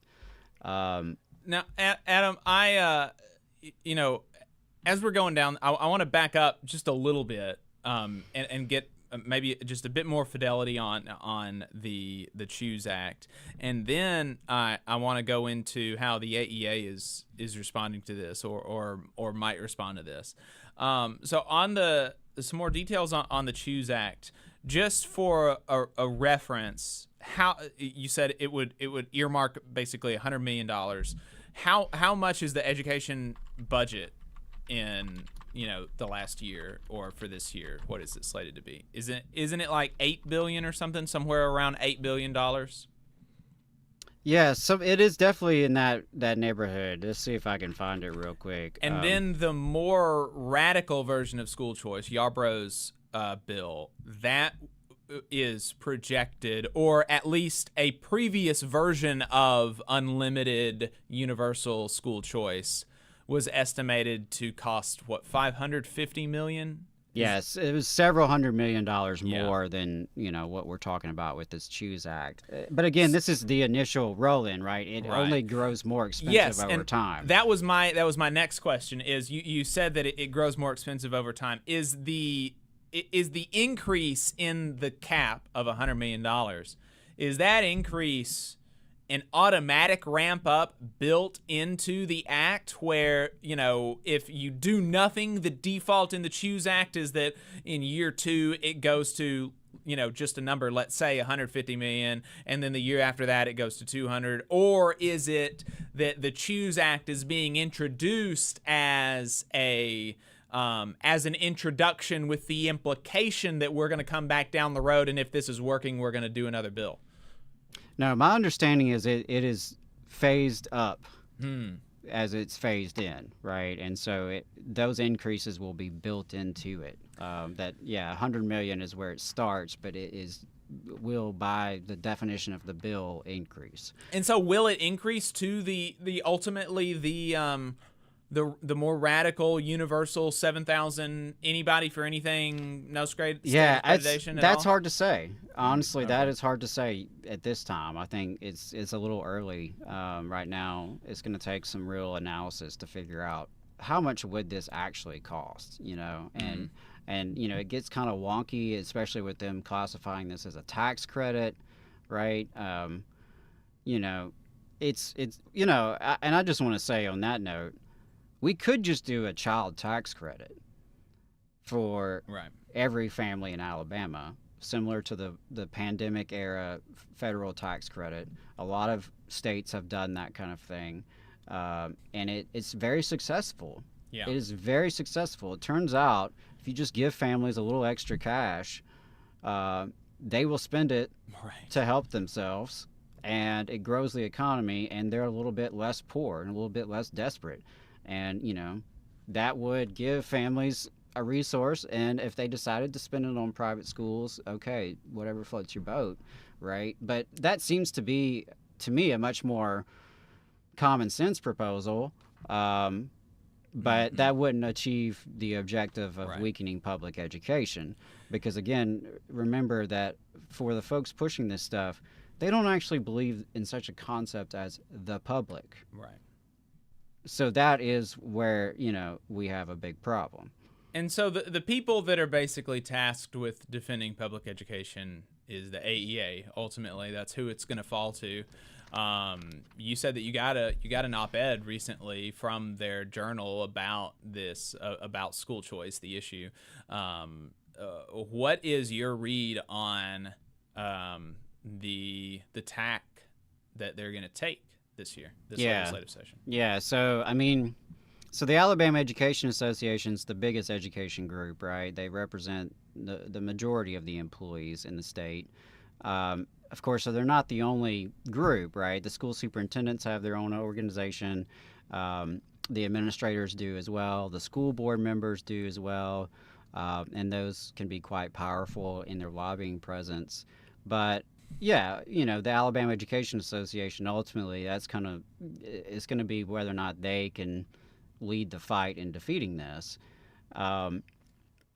And as we've talked a little bit about on the show before, their approach in the last several years has been to be friendly to the Republican supermajority. And by friendly, I mean basically play possum during the legislative session, not put up too much of a public, fight, and during campaign cycles give millions of dollars to Republican candidates. They gave some money to Democrats as well, but basically their approach was whoever was most likely to win is who they gave money to. I mean, it's a pretty simple buy your influence kind of scheme. And so arguably they've seen some success with that, right? Because from 2010 to like 2015, 16, they got their ass kicked tremendously on every front. That's when the charter schools were legalized. That's when the Accountability Act was passed. That's when tenure was watered down. It's when a second tier of retirement pensions were created. It's when Alabama had some of the steepest cuts to K-12 education after the recession of any state in the country, and on and on and on. Right? So for like 5-6 years, they got their ass totally handed to them. So they took a different approach, which was, if we can't beat them, we'll join them. And so we'll play nice with them. We'll give them lots of cash come campaign season.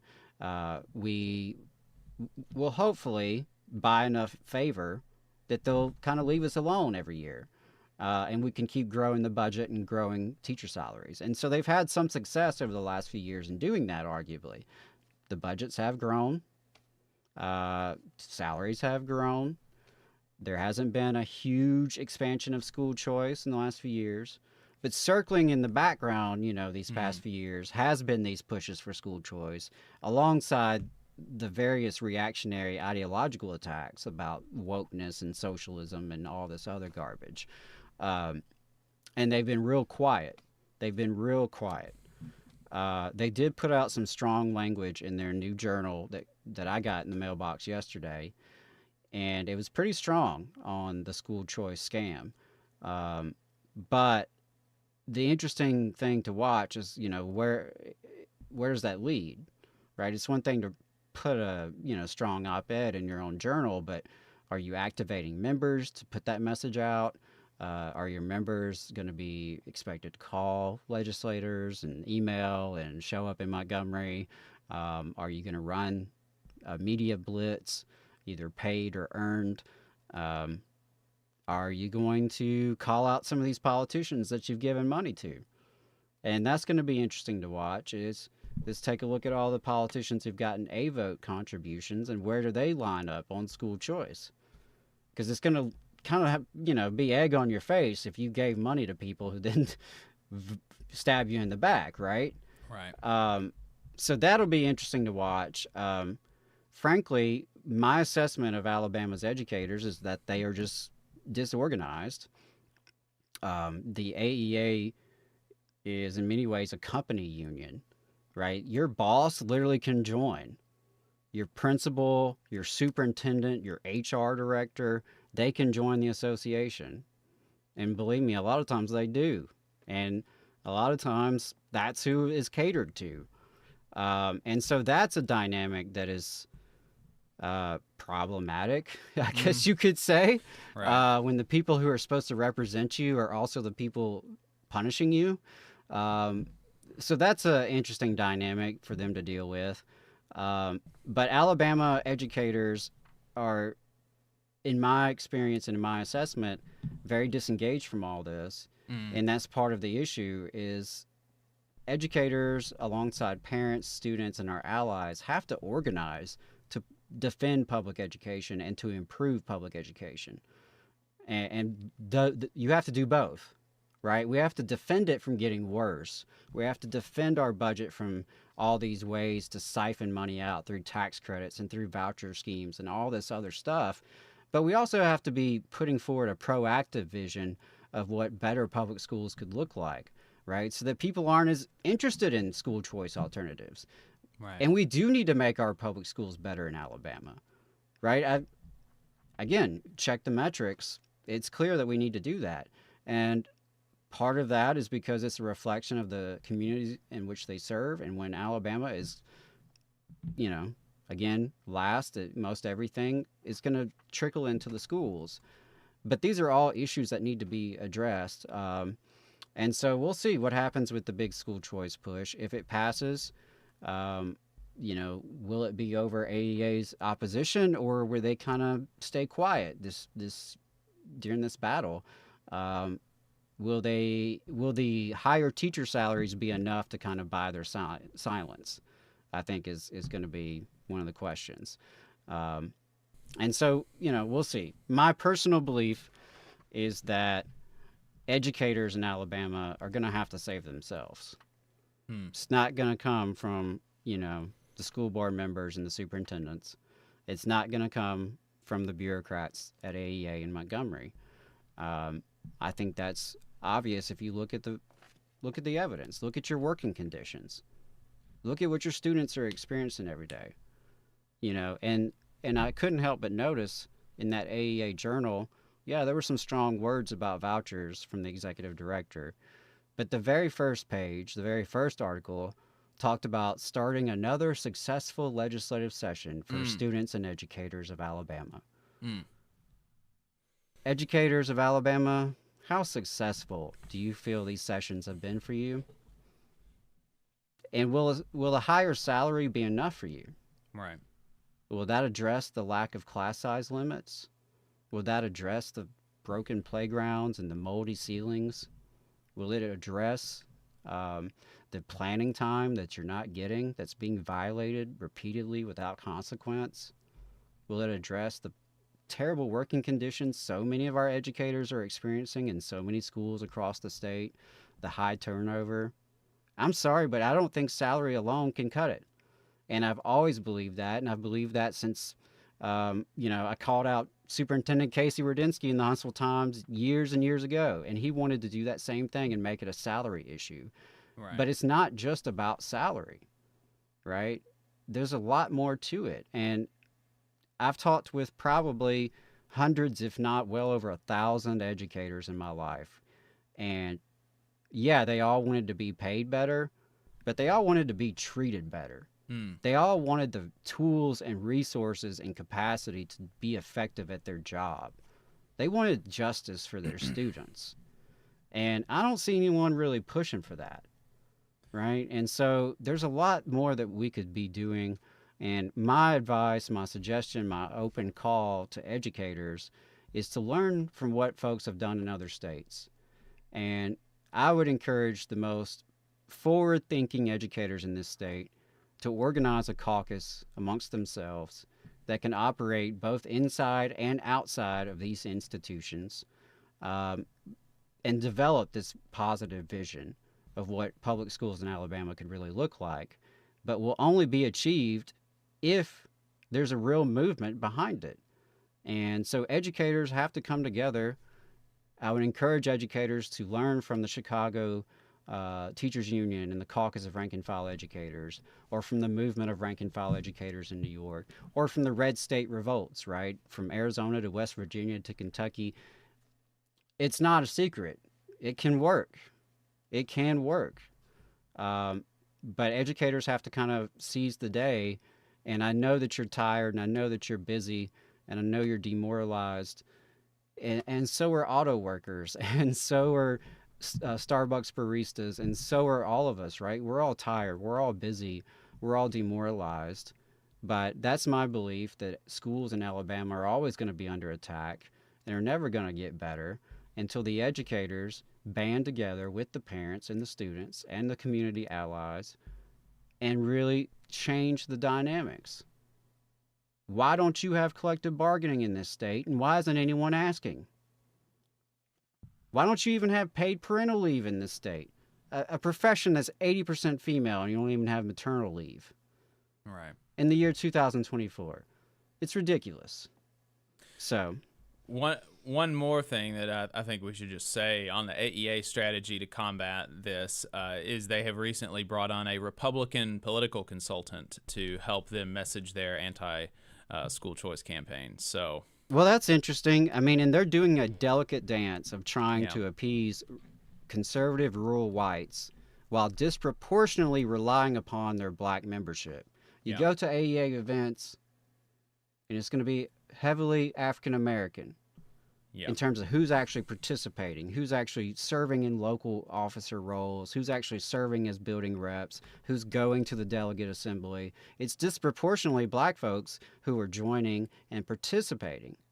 But at the same time, politically, they are trying to cater to a much more conservative rural white base that they have been really, struggling to recruit and retain in their membership. Right. While also, I guess, trying to make peace with the political realities in Alabama. And I get it. But, that's the approach they've taken. And I don't think that it's sustainable in the long term. Right. You go to bed with snakes, eventually you're going to get bit. Yeah. All right. That's going to be it for us this week, folks. Appreciate your time. TVLR.fm/donate. Make a one-time or monthly recurring donation. Find us, TVLR.fm. Subscribe to our newsletters, Last Week in Southern Labor and Boss Watch. Subscribe, like the stream on your way out. Subscribe to the channel. Like the podcast. Give us a 5-star rating if you haven't. Appreciate everybody's time. Y'all have a good one. See you next week. Solidarity, y'all.